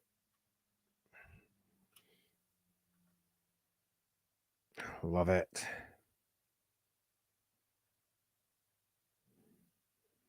Nope, don't want to block up that because that's going to go up into the main street. I'm going to do that as topiary sections, which means a much smaller brush. I'm not sure if that's going to work either. It's not, it's too loose. I will go for a different brush. All the way up to that one size.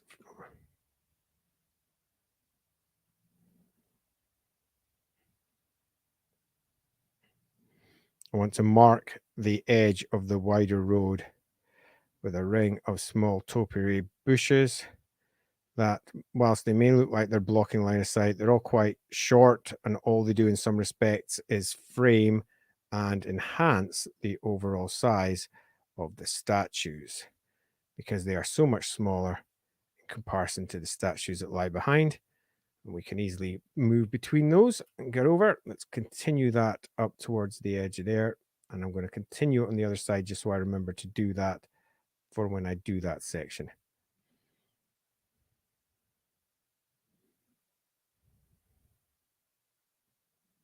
Okay.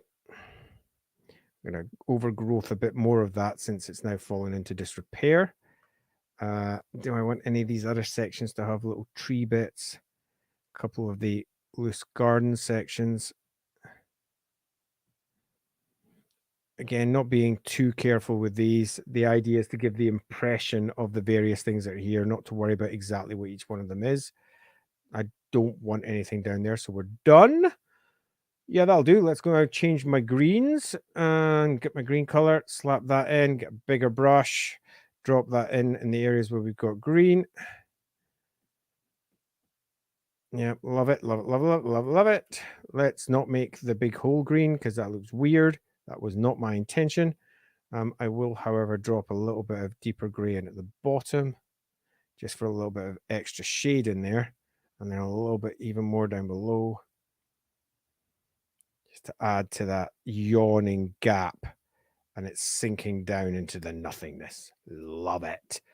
Okay, I'm also going to take away a bit of the road in there and green it up slightly, and by there I mean here.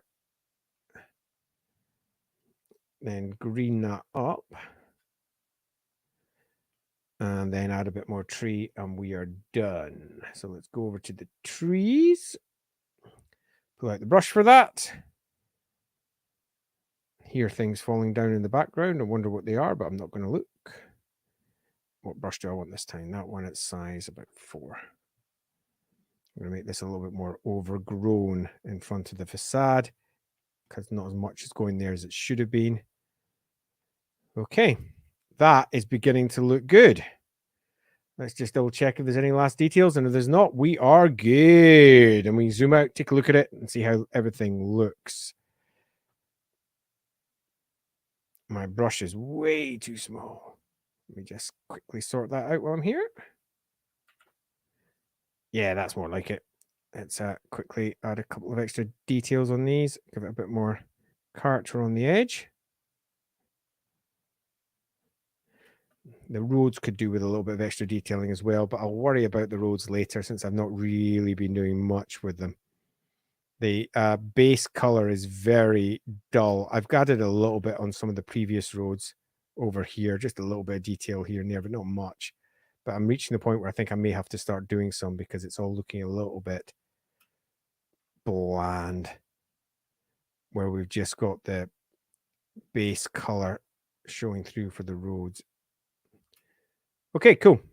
I'm happy with that. We've got ourselves what looks like a nice dropped section there. I'm going to take a little bit of highlight on that around there too, just to get the idea of the light pinging off the other side, and add just a bit of texture to it with a bit of stippling. Not very much, just a little. To go, oh yeah, look at that. That's a yawning hole. Right, let's zoom out. Take a look at what we've got. Ha! We rock. Yeah, that entire section is pretty much done. Look at that. Looks pretty good too. Yeah, love that. That's definitely got a lot of character. We've got some clear areas. It all works together quite neatly. We know where we're going with the next section. I am pretty delighted with that. I think I'm actually next Thursday. We're just going to dive straight into this section here. Let's go for a nice bright color so we can see it. Let's dive straight into this. Oh, that's not a bright color. Let's go for a different line. There. This section here. This section here. Get the midden ball field in place. So we can get a big proper one at the proper regulation size. Not that there is a regulation. Get our makeup placey, which we're still sort of pinning down into place to exactly what its alignment is.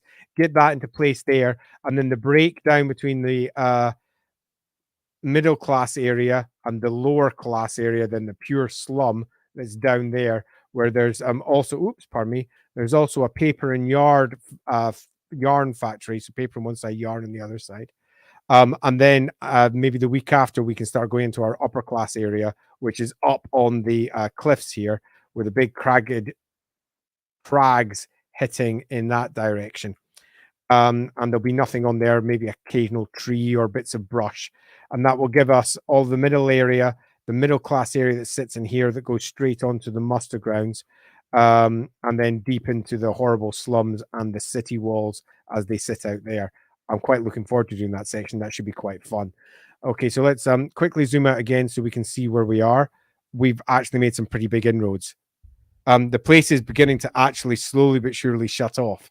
Kalegen is really coming together. So first things first, thanks so much to all of you for dropping by the stream as we've been making our way. Oh, I'm off to the side. Let me shuffle over this way slightly. As we make our way through the city of Kalegen, your ideas and extra details have been indispensable. You have making all of this so much more fun, and it's really beginning to form up into something truly awesome. If you've gone away and thought, wait a minute, what about one of those? Do be aware you can drop into our Discord channel where we've got a Kalegen channel, and you can just drop ideas in there, and we can make sure that they're all uplifted and dropped over. And even if you're coming up this video 6 months down the line, or maybe even a month down the line, you can still drop in, add in all those ideas, and we will add them into the map later. Beyond all that, do remember, please, to like and, of course, subscribe. Do remember also to pop over to Inside the Rookery. That's the Rookery publication. It's just the Rookery, actually, on YouTube. And do like that as well, because we're going to be streaming from this Saturday onwards. And don't forget to pop over to Lore Master of Sotek's channel and like over there, too, if you haven't done so. And make sure you subscribe, because we've got a big stream this Sunday at 4 p.m. discussing the end times. And it's going to be all kinds of awesome. Beyond all that, thank you all very much. And I will see you next time for Mapping Kalegen. Bye. You're all the best.